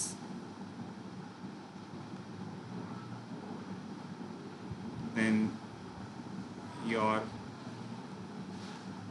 thumb will point towards positive z-axis। इसका मतलब क्या हुआ, अगर x तो ये लॉन्गिट्यूडनल ही रहेगा, अगर आपने इसको y कह दिया तो अब आप इस तरफ पॉजिटिव y ले लिया तो अब इस तरफ पॉजिटिव z लेना पड़ेगा। लेकिन अगर आप फॉर एग्जांपल ऐसा भी हो सकता था कि आप इसको पॉजिटिव y लेते, या यस, इसको अगर आप पॉजिटिव y लेते तो ये आपका पॉजिटिव z बनता। यानी ये ज़रूरी नहीं कि हमेशा z को ही आप हॉरिजॉन्टल लें, आप शायद इजीली आपको फील हो कि इजी है हॉरिजॉन्टल रखना, y को इजी है वर्टिकल रखना, लेकिन ये भी कोई हार्ड एंड फास्ट नहीं है। बस हमने ये इंश्योर करना है कि हम जो x को हमेशा लॉन्गिट्यूडनल रखेंगे, y को आपने फिर या मसलन इस तरफ चूज़ कर दिया तो z इधर आएगा पॉजिटिव z, ठीक। अगर आपने y इस तरफ पॉजिटिव ले लिया तो फिर z आपका इधर पॉजिटिव आएगा, ठीक। तो इस तरह डिफरेंट वेज हम ले सकते हैं, लेकिन ये भी एक एग्जांपल, ये भी ठीक है जिस तरह लिखा हुआ है, ठीक है। फॉलो कर रहे हैं,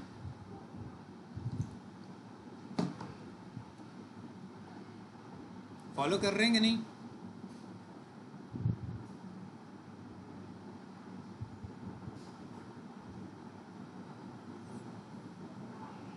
बता दो।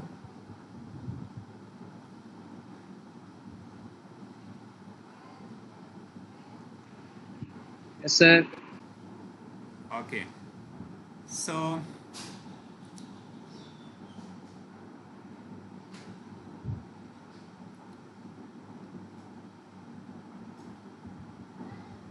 अच्छा, प्रॉब्लम में गिवन है कि M naught is 1.5 kilo Newton.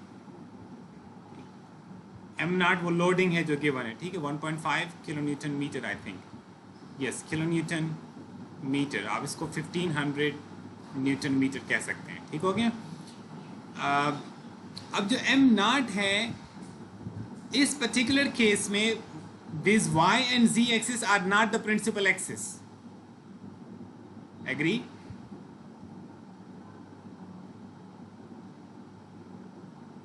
ये मैंने यहाँ पे लिख दिया, I should have taken it to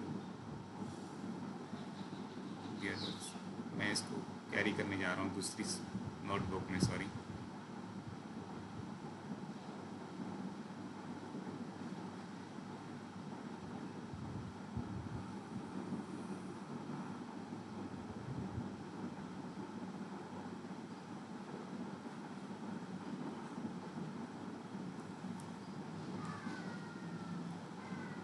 यहाँ पे हम वर्किंग कर लेते हैं, ठीक है, ठीक है, ठीक हो गया। इसमें मैंने उसको इधर कॉपी कर दिया।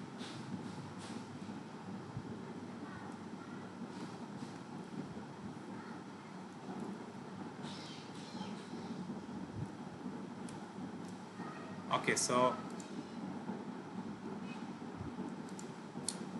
अब इस केस में y and z are not the principal axis, they are just the horizontal and vertical axis.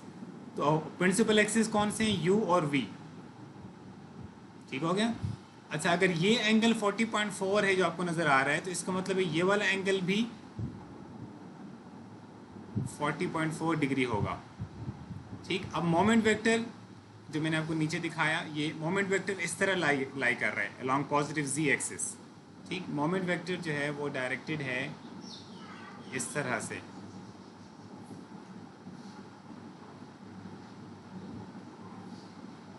This is am not. अब हमने एम नॉट को रिजॉल्व करना है अलॉन्ग प्रिंसिपल एक्सिस, ठीक है, यानी हमें एम नॉट का कंपोनेंट चाहिए along this and along this, ठीक है। तो अब कैसे रिजॉल्व करेंगे? M U would be equal to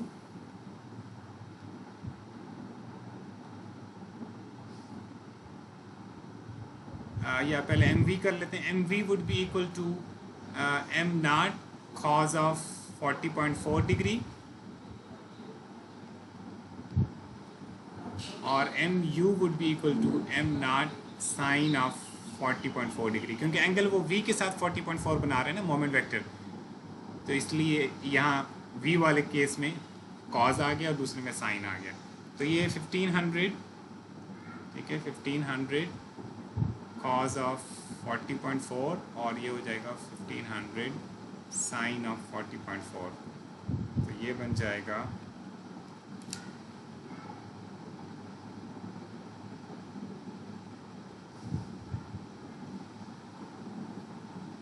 1142 newton metre और ये ऊपर वाला हो जाएगा 972 न्यूटन मीटर, ये वाला, ठीक है। ये v है और ये u है। अब हमने इनको रिजॉल्व कर दिया, ये हमने फाइंड कर दिए हैं, we have done this. Next हमने ये करना है कि हमने आई वी और आई यू ये ऑलरेडी हमारे पास हैं, we have already done this, ये करने का पर्पस भी ये था। और u और v क्या है? These are the coordinates with respect to the principal axis, ठीक। कोऑर्डिनेट्स ऑफ विच पॉइंट हमने, अच्छा, स्ट्रेस फाइंड करना है। प्रॉब्लम स्टेटमेंट भी आपके सामने पूरी आ जाएगी। अब हमने स्ट्रेस फाइंड करना था, अब आप बेसिक रीड कीजिएगा। A couple of magnitude m naught is equal to 1.5 kilonewton meter acting in a vertical plane is applied to a beam having the z-shaped cross section shown. Determine first the stress at point A. Stress at point A point कहाँ पर है? यहाँ पर है, ये जो top वाला ये जो पॉइंट है, ठीक। स्ट्रेस एट पॉइंट A, ये हमें सिग्मा A फाइंड करना है, ठीक, sigma at A, sigma X in direct at sigma X find करना है एट पॉइंट ए। तो अब इसका मतलब है कि ये जो u और v हैं ये a पॉइंट के कोऑर्डिनेट्स होंगे ना, जिसके जहाँ जहाँ जहाँ फाइंड करने हैं उनके कोऑर्डिनेट्स होंगे। अब इसमें थोड़ा सा मसला ये होगा, ये आपका a पॉइंट है, दिस इज a पॉइंट, आपको कोऑर्डिनेट्स चाहिए with respect to u and v axis, you need these coordinates. अगर मैं आपको यहाँ पे दिखा सकूँ, ये कोऑर्डिनेट्स आपको चाहिए, ये वाले, ठीक है। Maybe I can show it the other way, आपको ये वाले कोऑर्डिनेट्स चाहिए।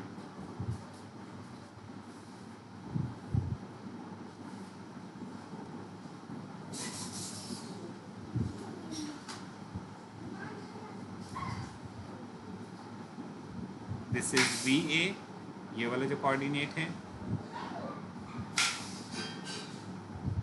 और दिस इज यू ए, ठीक है। सो अब यू ए और वी ए ये आपको फाइंड करने हैं, U A and V A, coordinates of A with respect to U and we axis, the principal axis. आपको इसके कोऑर्डिनेट्स जो हैं वो y और z के लिहाज से तो इजीली मालूम हो जाएंगे, y और z के लिहाज से, ठीक है।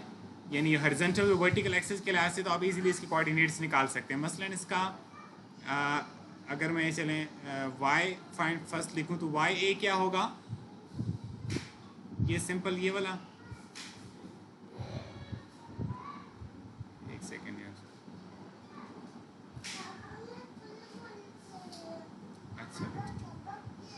अच्छा बेटा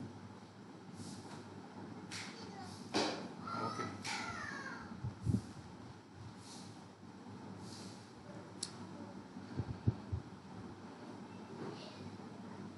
अगर मुझे वाई ए निकालना हो तो वाई ए तो बड़ा आसान है, यहाँ से लेके यहाँ तक का distance, this is Y A, यानी ए के coordinates with respect to Y and Z axis, तो वो वाई ए तो इजीली आ जाएगा equal to 50 millimetre, yes, Y A is 50 millimetre. और जी ए अगर मैं निकालना चाहूँ,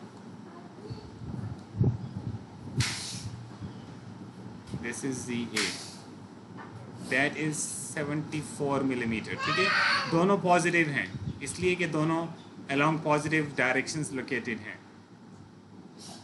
So YA is 50 millimeters and ZA is 74 millimeters. Alright, but you need UA and VA। अब इसमें अगेन जो एक स्टैंडर्ड फार्मूला होता है ना, इस जो आपने FSC में शायद पढ़ा होगा कि आपको कोऑर्डिनेट सिस्टम x और y के लिहाज से एक पॉइंट के कोऑर्डिनेट्स पता हो, ठीक है, किसी भी पॉइंट के, यानी आपको ये पता हो कि ये x है और ये y है, और आपको कोऑर्डिनेट सिस्टम किसी और coordinate system which is inclined with respect to the previous one, जिसको x प्राइम और y प्राइम आप कहना चाहें तो कह सकते हैं, where this is angle theta and this also angle theta. तो इस केस में ये चलिए एक ही जगह लिख लेते हैं, अगर आपको ये वाले कोऑर्डिनेट्स निकालने हों with respect to the inclined axis, जिसको आप x प्राइम कह सकते हैं, sorry this would be y prime, और ये x प्राइम इसको कह सकते हैं, तो ये वाले कोऑर्डिनेट्स अगर निकालने हो तो ये हमने लास्ट जो हमारा लेक्चर हुआ था उसके अंदर भी हमने इसको डिस्कस किया था, और हमने ये जो फार्मूले हैं हमने उस डेरिवेशन के अंदर इधर दे उस डेरिवेशन के अंदर हमने इस तरह की डिस्कशन की थी, ठीक है। ये वाली ये कोऑर्डिनेट्स की ट्रांसफॉर्मेशन ये मैंने आपको वहाँ पे भी दिखाया हुआ है, ठीक। लेकिन अब इस केस उस केस में x और y वहाँ से हम कोऑर्डिनेशन कर रहे थे, यानी theta was with respect to the x axis. अब हमारा जो थीटा है, अब इसमें हमारा x इसमें है ही नहीं हमारे कोऑर्डिनेट सिस्टम में, तो मैं इस फार्मूले को कॉपी कर रहा हूँ और मैं इसको, अच्छा अगर इसको ट्रांसफॉर्म करना हो इनटू आवर सिचुएशन, तो हमारी सिचुएशन कुछ इस तरह की है, we have y and z and then we have certain axis.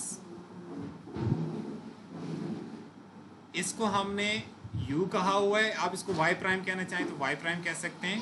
इसको हमने v कहा हुआ है, आप इसको चाहें तो z प्राइम कह दें. ठीक, ये एंगल थीटा. और अब यही फार्मूला जो है वो चेंज हो जाएगा, यानी इसको रीराइट कर देंगे. जहाँ जहाँ आपको इसमें x नज़र आ रहा है, उस x की जगह पे आप कर देंगे y, क्योंकि हमने पहले यहाँ थीटा x के लिहाज से ली थी ना, रेफरेंस एक्स x था. अब हमारा रेफरेंस एक्सिस y है, और इसके बाद y की जगह पे आप कर देंगे z. और जहाँ x प्राइम नज़र आ रहा है, इसको आप चाहें तो y प्राइम कह लें, या लेकिन हम इसको यहाँ पे u एक्सिस कह रहे हैं, u कोऑर्डिनेट कह रहे हैं. और जहाँ y प्राइम नज़र आ रहा है वो हमारा v है basically. So u is equal to, ये फार्मूला हमारा बन जाएगा u equal to y cos of theta plus z sine of theta, और v बन जाएगा y, सॉरी नॉट y की जगह पे हमने रिप्लेस करना है y को बाय z, x को रिप्लेस करना है by y. So this would become z cos of theta minus y sine of theta. ये हमारी कोऑर्डिनेट सिस्टम की ट्रांसफॉर्मेशन का फार्मूला बन जाएगा. अगर ए पॉइंट की बात करेंगे तो ये सारा कुछ जी ए वाई ए ऐसे बन जाएगा, और ये यू ए वी ए ऐसे बन जाएगा फार्मूला. तो अब मैं इस फार्मूले को लेके जा रहा हूँ, और अगेन यहाँ पे ये याद रखिएगा, theta is angle between y prime, जिसको हमने यहाँ पे u एक्सिस कहा हुआ है, and y axis, and it is positive counter clockwise. अच्छा, अब इसी फार्मूले को कैरी करना है इनटू आवर करंट प्रॉब्लम. सिर्फ इसमें ये कॉम्प्लिकेशन है कि बहुत सारी ट्रांसफॉर्मेशंस आपको करनी पड़ रही हैं. Like give me a second here.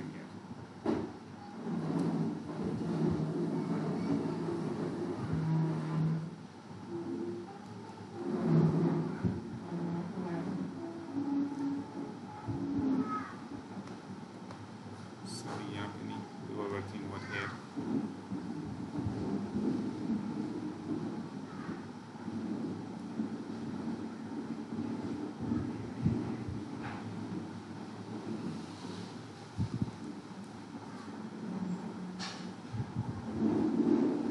कहाँ पे पेस्ट हो गया?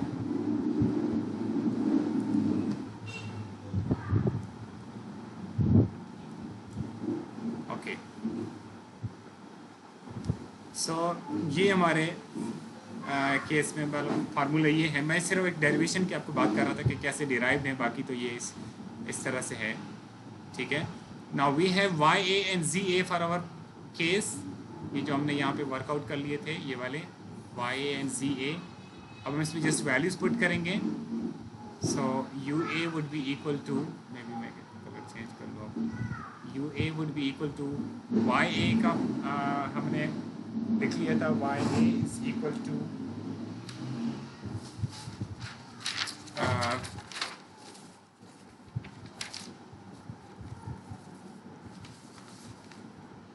50 millimeter cos of, अब थीटा is between u and between y and u axis. ठीक है, थीटा is between is angle of u axis with y axis. ठीक. सो हम अब एंगल को देखिएगा. This is our y axis and this is our u axis. तो इनके बीच में एंगल कितना है? 40.4. ठीक है, cos of 40.4 degree plus Z A is I think 74 millimeter. Yes, sine of 40.4 degree. You can get your answer equal to 86 millimeters. And then you can also calculate VA equal to 74 cos of 40.4 degree plus minus 50 sine of 40.4 degree equal to 23.9 millimeters. ठीक हो गया? 23.9 millimeters. So with these values known, now you can put them into this formula.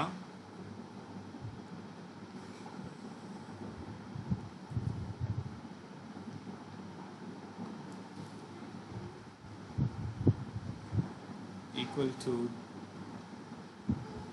minus mv कितना था? It was equal to 1142 newton metre. 1142. ये positive भी हो सकता था, नेगेटिव भी हो सकता था. ठीक है, इस केस में पॉजिटिव है. अच्छा, उसके बाद चले यूनिट्स भी लिख लेते हैं. Newton metre. वाई की ए की वैल्यू आ गई है 86 मिलीमीटर. तो हम इसको मीटर्स में अगर पुट करना चाहेंगे तो ये बनेगा 0.086 मीटर. ठीक है, और डिवाइडेड बाय आई वी है इक्वल टू 6.63. ये भी हमने ऊपर फाइंड किया हुआ है. Into 10⁻⁻6 metre raise to power 4. Yes, I am sorry, ये हमने वैल्यू लिख ली है. I just want to confirm कि हमने वैल्यू, अच्छा ये okay, that's right, I V की वैल्यू है. ठीक है, that's fine.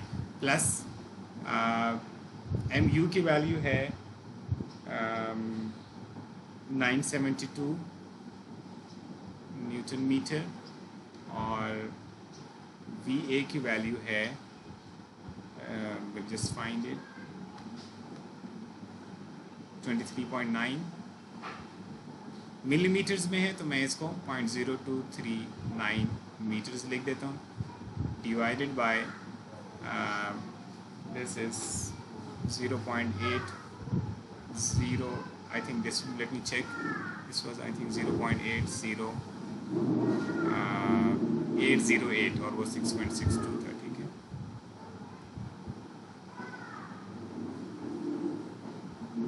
-6 meter raised to 4.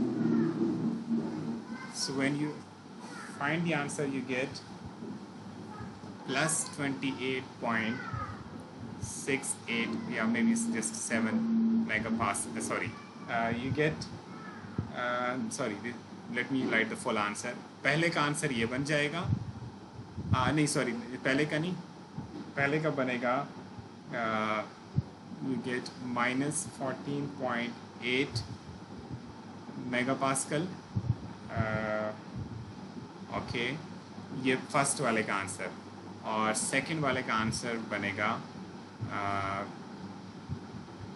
28.68 megapascal. ठीक है,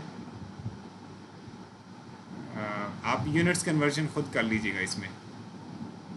आपके पास जो आंसर्स आएंगे ना, ये वाले, ये आंसर असल में ऐसे आया होगा -14.8 इंटू 10⁻6 न्यूटन पर मीटर स्क्वायर. ये ऐसे आंसर आएगा. तो इसको हम मेगा पास्कल कह सकते हैं. दिस इज, ये पास्कल है and then this could be called is mega pascal. इस तरह से आप you will reach this answer. Final answer is equal to plus 13.87 या 13.9, बस मैं लिख देता हूँ, 9 मेगा पास्कल.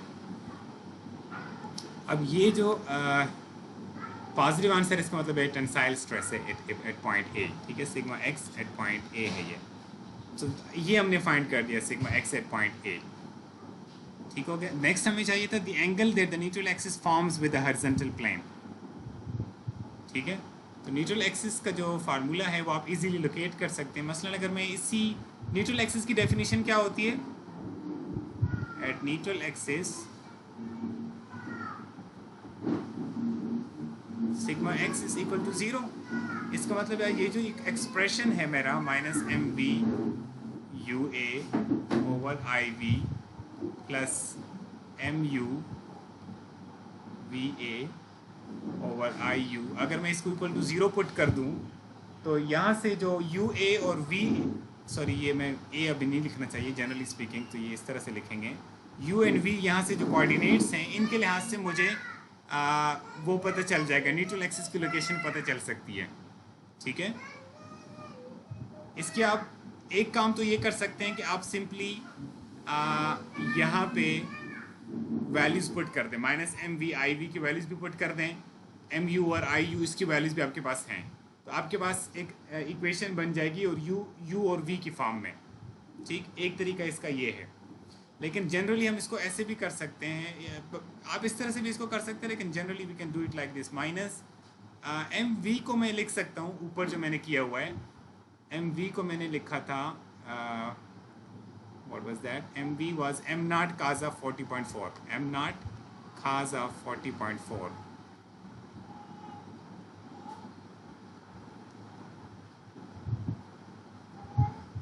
ठीक है, और आई वी को मैं लिख सकता हूँ आई वी एज इट इज़, और u को एज इट इज़ लिख दूंगा, प्लस एम यू को मैं लिख सकता हूँ m naught sine of 40.4 degree, ठीक है, एंड देन v और divided by I U equal to 0। अच्छा, अब मैं इसको लेट से दूसरी साइड पे ले जाता हूँ, तो ये बन जाएगा m naught, let me see how should we write this, we could write it as m naught cos of 40.4 degree divided by iv into u equal to m naught sine of 40.4 degree, okay, times v divided by iu।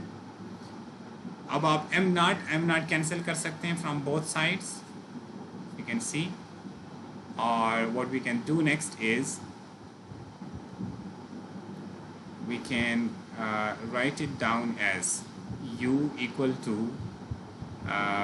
अगर मैं इसको multiply कर दूं इस तरफ, ठीक है, तो ये बन जाएगा आई वी ओवर आई यू, और ये अगर आ जाए इस तरफ तो ये बन जाएगा sine of 40.4 degree divided by cos of 40.4 degree, agree, और साथ में यहाँ पे आएगा v। ठीक हो गया।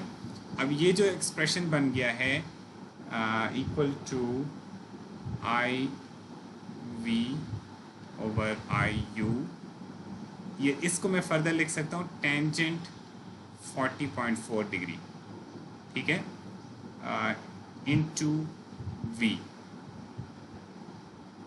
ठीक हो गया। अब ये जैसे आपका या आप ठीक है, इस तरह से भी आप इसको लिख सकते हैं, the way it is written over here. Give me a second, अगर मैं बुक में फॉर्मेट और है तो मैं चेंज कर देता हूँ, because I don't want to confuse you. Give me a second.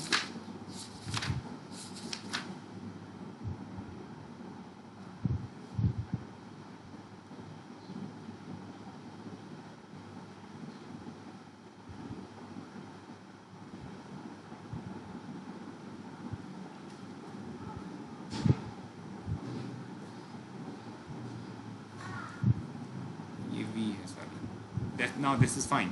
अच्छा, अब इसको जैसे आपको इक्वेशन ज़्यादातर इस तरह ज़्यादा समझ आती है, जब मैं आपको कहता हूँ y is equal to M X plus C, जब आपको लिखा हुआ नज़र आता है तो आपको पता होता है ये m क्या होता है, स्लोप, और c क्या होता है, y intercept.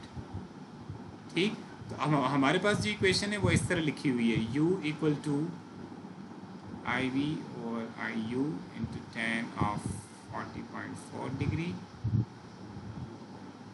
okay, and times v। इस तरह हमारे पास एक्सप्रेशन लिखी हुई है, और अगर मैं यहाँ पे प्लस 0 लिख दूँ तो यू कैन अंडरस्टैंड कि ये क्या है ना। इसका मतलब है ये जो इसका u इंटरसेप्ट है ये 0 होगा, ठीक है, u इंटरसेप्ट, और ये इसका स्लोप होगा, ठीक है। यानी अगर मैं u और v एक्सिस ड्रॉ कर दूं, ये u है, सॉरी ये u है और ये v है, और मैं इस लाइन को ड्रॉ करना चाहूँ तो इस लाइन को मैं इस तरह से लिख सकता हूँ. Late me show you how should I right this. यानी मेरी जो लाइन होगी ना, उस लाइन की ये जो न्यूट्रल एक्सिस वाली लाइन है ना, इसका ये जो स्लोप है that would be equal to I V over I U times tan of 40.4 degree, इस तरह से. ठीक. So let me show you how to use it.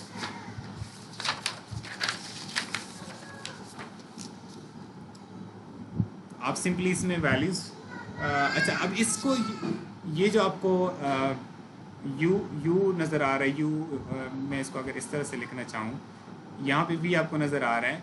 अगर मैं इसको ऐसे लिखना चाहूँ यू ओवर वी, तो ये वी यहाँ से ख़त्म हो सकते हैं ना. यू ओवर वी बेसिकली इसका स्लोप बन जाएगा ना, यू ओवर वी.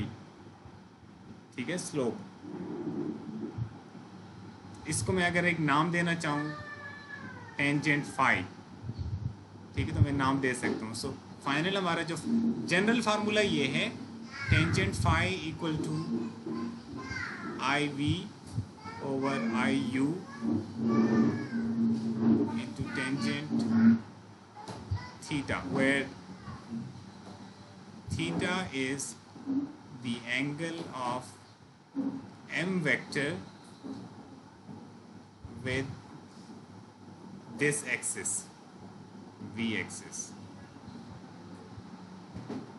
ठीक है. So tangent phi, and phi is the angle of neutral axis with the v axis, जिसके साथ m ने एंगल बनाया था. ठीक, यानी v axis, ये यहाँ पे जो चीज़ लिखी होगी ना उसके साथ, यानी v axis के साथ. ठीक. अच्छा, अब इसका मतलब है कि अब हम इसको लिख सकते हैं टेंजेंट फी या phi equal to I V और आई यू. इसकी वैल्यूज़ हमारे पास हैं. वैसे हम इसको यहाँ डायरेक्टली इधर ही भी इसकी इक्वेशन सेट कर सकते थे न्यूट्रल एक्सिस की, यहाँ पे ये वैल्यूज पुट करके. ठीक, we could have done it. लेकिन मैं इसको जो जनरल फार्मूला बुक में लिखा हुआ है वो डिराइव करना आपको दिखा रहा था, कैसे डिराइव किया गया है. Tangent phi would be equal to I V की अगर मैं वैल्यू पुट कर दूँ इसके अंदर, तो वो 6.63 इंटू 10⁻⁻6 मीटर/4 है. और दूसरा आई यू की वैल्यू 0.808 या ये 6.62 कह लें आप इसको, जस्ट अप्रॉक्सीमेशन का है ये मसला. 4 into tangent 40.4 degree. This will give you यहाँ से जो फी का एंगल निकलेगा that is equal to 81.8 degree. ठीक है. अच्छा, ये एंगल है with V axis, angle of neutral axis with V axis. यानी ये जो हमारा एक्सिस है वी वाला, ये वाला एक्सिस, इस एक्सिस का इसके साथ एंगल है न्यूट्रल एक्सिस का 41.4 डिग्री. ठीक है. So if we can show it over here,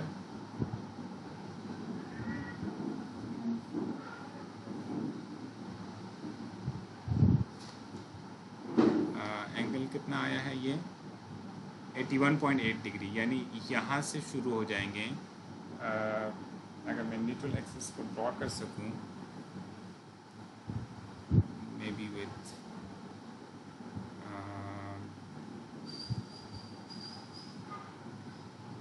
red के साथ शो कर देते हैं.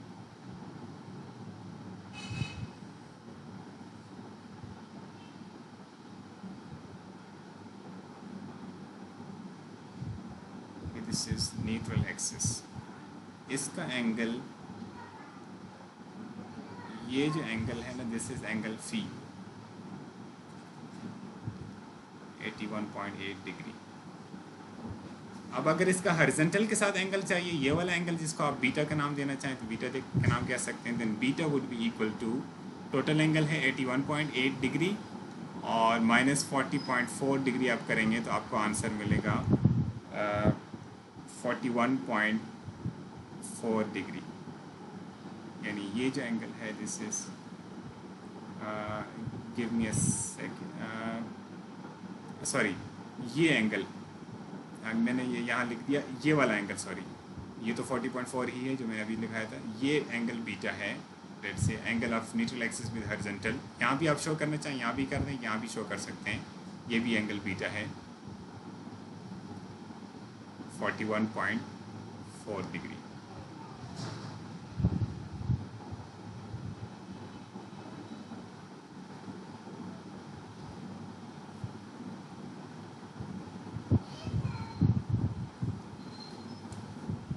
तो ये है काफ़ी lengthy, you need to do a lot of many things before you can actually reach the final answer. अगर आपको कोई क्वेश्चन है you can you're most welcome to ask.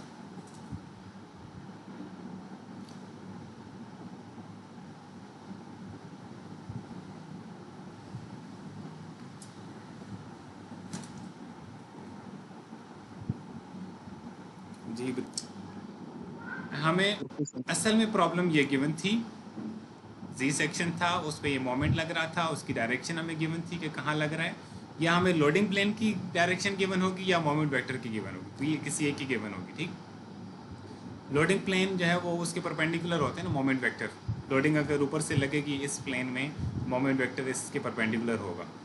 अच्छा ये तो हो गई ना बात मोमेंट की, आपको मोमेंट वेक्टर गिवन है, आपको सेक्शन गिवन था और आपको यहाँ स्ट्रेस ए पॉइंट पे स्ट्रेस निकालना था, और दूसरा न्यूट्रल एक्सिस की ओरिएंटेशन को फाइंड करना था विद हॉरिजॉन्टल प्लेन।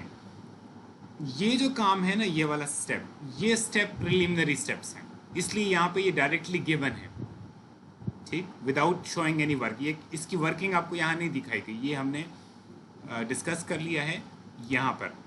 उससे भी पहले काम करना पड़ता है सेंट्रॉयड वाला, जो कि हमने डिस्कस कर लिया है उसको, ठीक, सेंट्रॉयड कैसे फाइंड करना। इस केस में विदाउट कैलकुलेशन भी आप निकाल सकते हैं, जो कि मैंने पहले डिस्कस कर लिया है सेंट्रॉयड। अच्छा अगर आपको ये ना भी गिवन हो, ये वाली असल में ये आपको गिवन नहीं होंगी, ये मतलब मैं आपको क्लियर बता रहा हूँ, एग्जाम में मैं आपको ये वैल्यूज़ नहीं दूंगा, you will have to work these values out yourself. Centroid locate करना होगा, सेंट्रॉयड के लिहाज से ये जो y और z एक्सिस हैं आपने इस तरह से चूज़ करने हैं। x में ये इसकी डिस्कशन में कर चुका हूँ, x लॉन्गिट्यूडनल एक्सिस है and y and z are cross sectional axis, और you have to follow right hand rule for the positive directions of x, y and z। उसके बाद आपको प्रिंसिपल एक्सिस लोकेट करने पड़ेंगे, क्यों? क्योंकि ये इसके अंदर कोई इस z सेक्शन का कोई इसका कोई जो है ना एक्सिस सिमेट्री एग्जिस्ट नहीं करता। एक्सिस सिमेट्री एग्जिस्ट कर रहा होता तो फिर तो वो जो एक्सिस सिमेट्री होता वही प्रिंसिपल एक्सिस भी होता, और उसके परपेंडिकुलर वाला जो एक्सिस होता वो भी प्रिंसिपल एक्सिस होता, लिहाजा कोई प्रिंसिपल एक्सिस वाली कैलकुलेशन आपको ना करनी पड़ती। यहाँ जो प्रिंसिपल एक्सिस की कैलकुलेशन हुई वो मोर सर्कल्स के थ्रू हुई है। मैंने सिर्फ डायरेक्टली आपको इक्वेशंस वाला मेथड बताया, क्योंकि अब मैं हर चीज़ मोर सर्कल में नहीं करना चाह रहा था। वैसे तो जैसे इसमें इनकी जो ये जो इक्वेशंस हैं ये वाली ये इक्वेशंस, ये चूँकि आपको उसी तरह की इक्वेशन नज़र आ रही होंगी जिस तरह की स्ट्रेस ट्रांसफॉर्मेशन वाली इक्वेशन थी, वही फॉर्मेट है इनका, बस थोड़ा सा वो चीज़ें और हैं, मैथमेटिकल सिर्फ सिमिलैरिटी बता रहा हूँ आपको, ठीक। तो ये काम अगेन उसी तरह मोर सर्कल से भी हो सकते हैं, लेकिन हम उसको मोर सर्कल में नहीं कर रहे, हम इसकी इक्वेशंस की फॉर्म में डिस्कस कर लिया, ठीक। थीटा पी कैसे फाइंड करना है ये, और फिर आई मैक्स आई मिन ये कैसे लोकेट करना है ये हमने डिस्कस कर लिया। इसको डिस्कस करने का पर्पज़ ये था क्योंकि हमें इसकी ज़रूरत इस तरह पड़ती है। अच्छा जब आपको प्रिंसिपल एक्सिस पता चल गया, अब आपने नेक्स्ट सारे काम प्रिंसिपल एक्सिस के लिहाज से आपको चाहिए। मोमेंट वेक्टर को रिजॉल्व करना है into components along principal axis, M U और M V, U and V are the principal axis, ठीक है। और इसी तरह आपको कोऑर्डिनेट्स चाहिए, जहाँ जिस पॉइंट के आपको स्ट्रेस फाइंड करना हो उस पॉइंट के कोऑर्डिनेट्स चाहिए with respect to principal axis, ठीक है। तो वो आपको कोऑर्डिनेट्स के लिए अगेन आपको कोई या तो ये कि आप ट्राइंगल्स से कर दें खुद आप वहाँ पे हर जगह, लेकिन वो काम हर दफ़ा करना मुश्किल होता है, उसको ड्रॉ करना पड़ता है, बड़ा गौर से देखना पड़ता है कि कौन सा कंपोनेंट कहाँ पे आएगा। तो मैं डायरेक्ट फार्मूला जो आपने यूज़ कर सकते हैं वो फार्मूला मैंने आपके लिए बना दिया था यहाँ पे, ये वाला, ठीक। आप इसको डायरेक्टली यूज़ कर सकते हैं। थीटा की डेफिनेशन भी मैंने लिख दी है कि थीटा क्या चीज़ है, और सारा कुछ मैंने आपके सामने रख दिया है।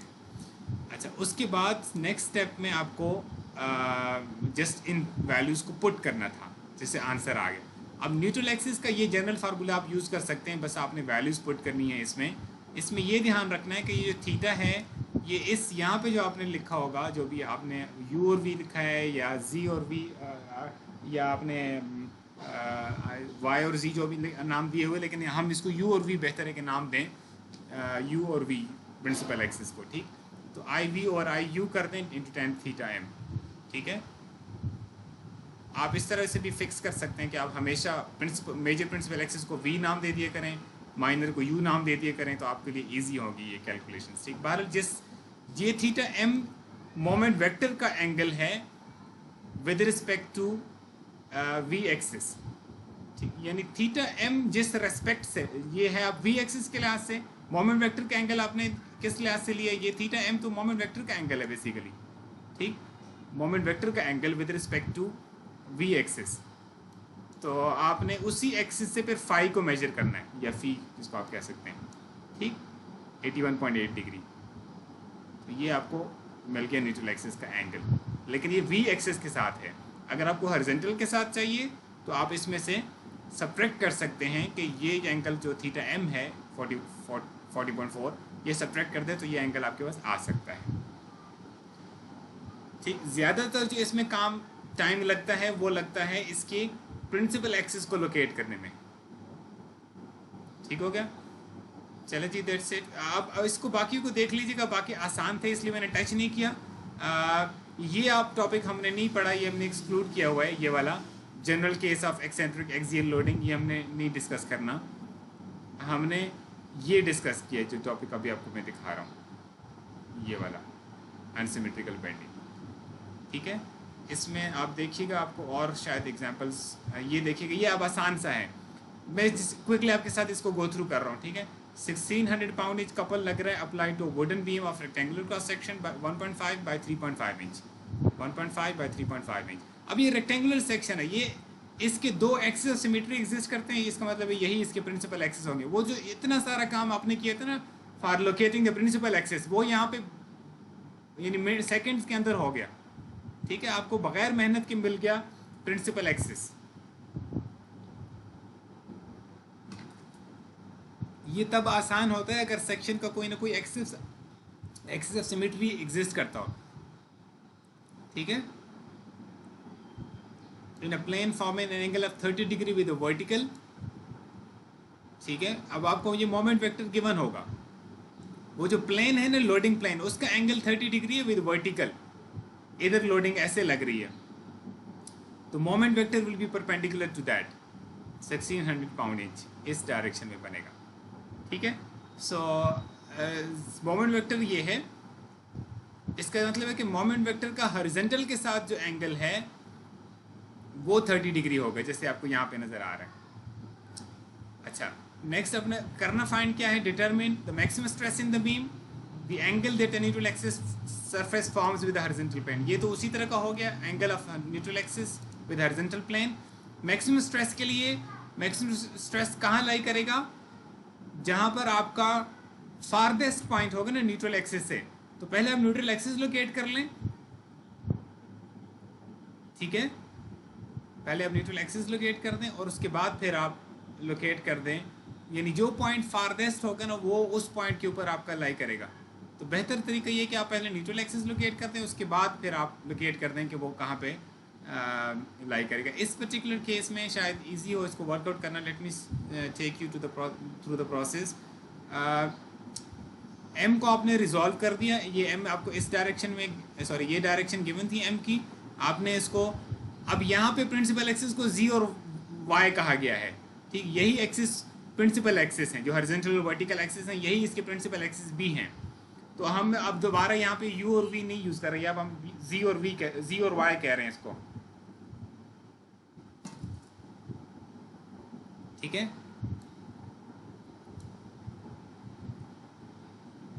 तो अब आपने एम को रिजॉल्व कर दिया along M Z and M Y. अब यहाँ पे जी और वाई के अलॉन्ग किस लिए रिजॉल्व कर रहे हैं, यही प्रिंसिपल एक्सिस हैं। अब आपके पास एम जी और एम वाई आ गए। Now next compute the moment of inertia of the cross section with respect to Z and Y axis. क्योंकि हमने y और z जो यहाँ पे नज़र आ रहे हैं, जो प्रिंसिपल एक्सिस हैं, ये हमें जजमेंट से ही पता चल गया क्योंकि ये एक्सिस ऑफ सिमेट्री थे, यही प्रिंसिपल एक्सिस थे। तो लिहाजा अब हमें पहले वर्कआउट कर दें कि ये मोमेंट्स ऑफ इनर्शिया क्या है, आई जी क्या है, आई वाई क्या है। नॉर्मली जी एक्सिस हम उसको कहते हैं जो मेजर प्रिंसिपल हो, उसको नाम देते हैं जी, और अक्सर वाई को हम माइनर के साथ एसोसिएट कर लेते हैं, लेकिन बहुत ज़्यादा हार्ड एंड फास्ट ये नहीं है। ठीक है, आई जी और आई वाई निकाल दें। Largest stress would due to I M Z would occur along A B. Let me show you where would A B. अच्छा, यहाँ से वो गेस कर रहा है। असल में न्यूट्रल एक्सिस पता हो तो फिर आप गेस कर सकते हैं। ठीक, न्यूट्रल एक्सिस ये है और ए बी लाइन ये है, यानी वो गेस कर रहा है कि इसके ऊपर वो एग्जिस्ट करेगा। ठीक है, यानी फारदेस्ट जो पॉइंट है ना इस न्यूट्रल, बेहतर ये कि पहले आप न्यूट्रल एक्सिस को लोकेट कर दें। ठीक,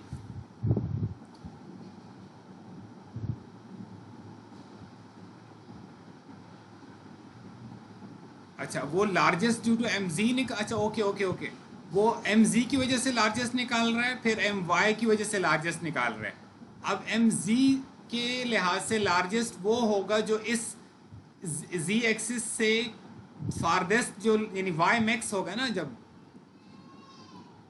ठीक, यानी M ji Y over I Z होता है ना, यानी अगर उसका जो आप उसको कह लें जो इसका मैग्नीट्यूड है वो M ji Y over I Z होगा। अब ज़ाहिर है वाई मैक्सिमम होगा तो ये आंसर मैक्सिमम बनेगा। ठीक, तो वो मैक्सिमम कब बन सकता है, जब ये आप इस जी एक्सिस से फारदेस्ट वाला कोऑर्डिनेट कंसिडर कर दें 1.75, तो ये ए बी लाइन के ऊपर कहीं लाई करता है ये। अच्छा, largest tensile stress due to M Y, वो कहाँ पे लाई करेगा, वाई एक्सिस से जो फारदेस्ट लाइन होगी, या इस लाइन को कह लें या इस लाइन को कह लें, लेकिन इस तरफ कंप्रेसिव है लिहाजा इस तरफ टेंसाइल, ये लाइन ए डी।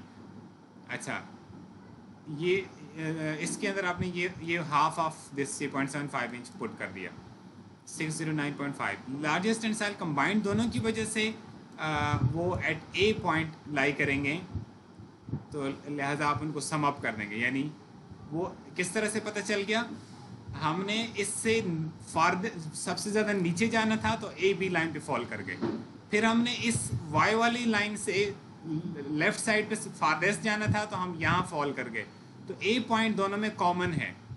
ठीक, तो हमें इस तरह से लोकेट किया। बहरहाल ये बहुत ज़रूरी नहीं, थोड़ा सा जजमेंट इसमें रिक्वायर्ड है कि मैक्सिमम लोकेट करना, लेकिन अगर आपको मैं डायरेक्टली कहूँ कि आप मुझे सिग्मा ए बता दें, तो सिग्मा ए के लिए फिर आपको ए के कोऑर्डिनेट्स चाहिए with respect to Y and Z axis, with respect to the principal axis, और इस केस में Y and ji are the principal axis, तो आपको वाई ए और जी ए चाहिए थे बेसिकली। ठीक,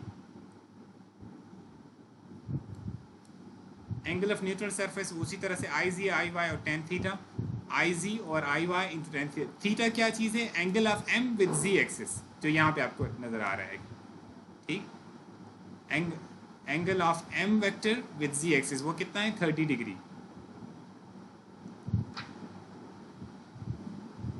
तो आप इसको 31.143 पुट कर दें। अच्छा, इसमें एक चीज़ ये है कि ये 30 डिग्री ये वाला जो एंगल है मोमेंट वेक्टर का, ये इस वाले प्रिंसिपल एक्सिस से जिस सेंस में है उसी सेंस में आप लोकेट करेंगे इस एक्सिस को, 72.5 डिग्री ये वाला एंगल को, यानी 30 डिग्री जो आपको गिवन था ना मोमेंट वेक्टर का एंगल, वो जी से इस डायरेक्शन में यानी क्लॉकवाइज आप जाते हुए 30 डिग्री एंगल था। तो लिहाजा अब जब आप फी का एंगल निकालेंगे वो भी इसी जी से आप जाएंगे, जैसे आपको यहाँ नज़र आ रहा है, जी से 72.1 डिग्री 72.4 डिग्री, इसी सेंस में जिस सेंस में थीटा की सेंस थी। ठीक है, तो ये ओवरऑल जो डिस्ट्रीब्यूशन बनेगी वो कुछ इस तरह की बनेगी। ये लाइन जीरो वाले एक्सिस, जीरो स्ट्रेस वाली लाइन होगी, और इस तरफ कंप्रेसिव और इस तरफ टेंसाइल स्ट्रेस। ठीक, यानी ये न्यूट्रल एक्सिस है, इससे इस तरफ कंप्रेसिव स्ट्रेसेस हैं और इस तरफ टेंसाइल स्ट्रेसेस हैं। तो अगर तो सेक्शन सिमेट्रिकल हो फिर काम आसान है, लेकिन अगर सिमेट्रिकल ना हो, अनसिमेट्रिकल हो, तो फिर थोड़ा सा वर्कआउट करना पड़ता है। So that's it, thank you very much. मैं इसको ख़त्म कर रहा हूँ।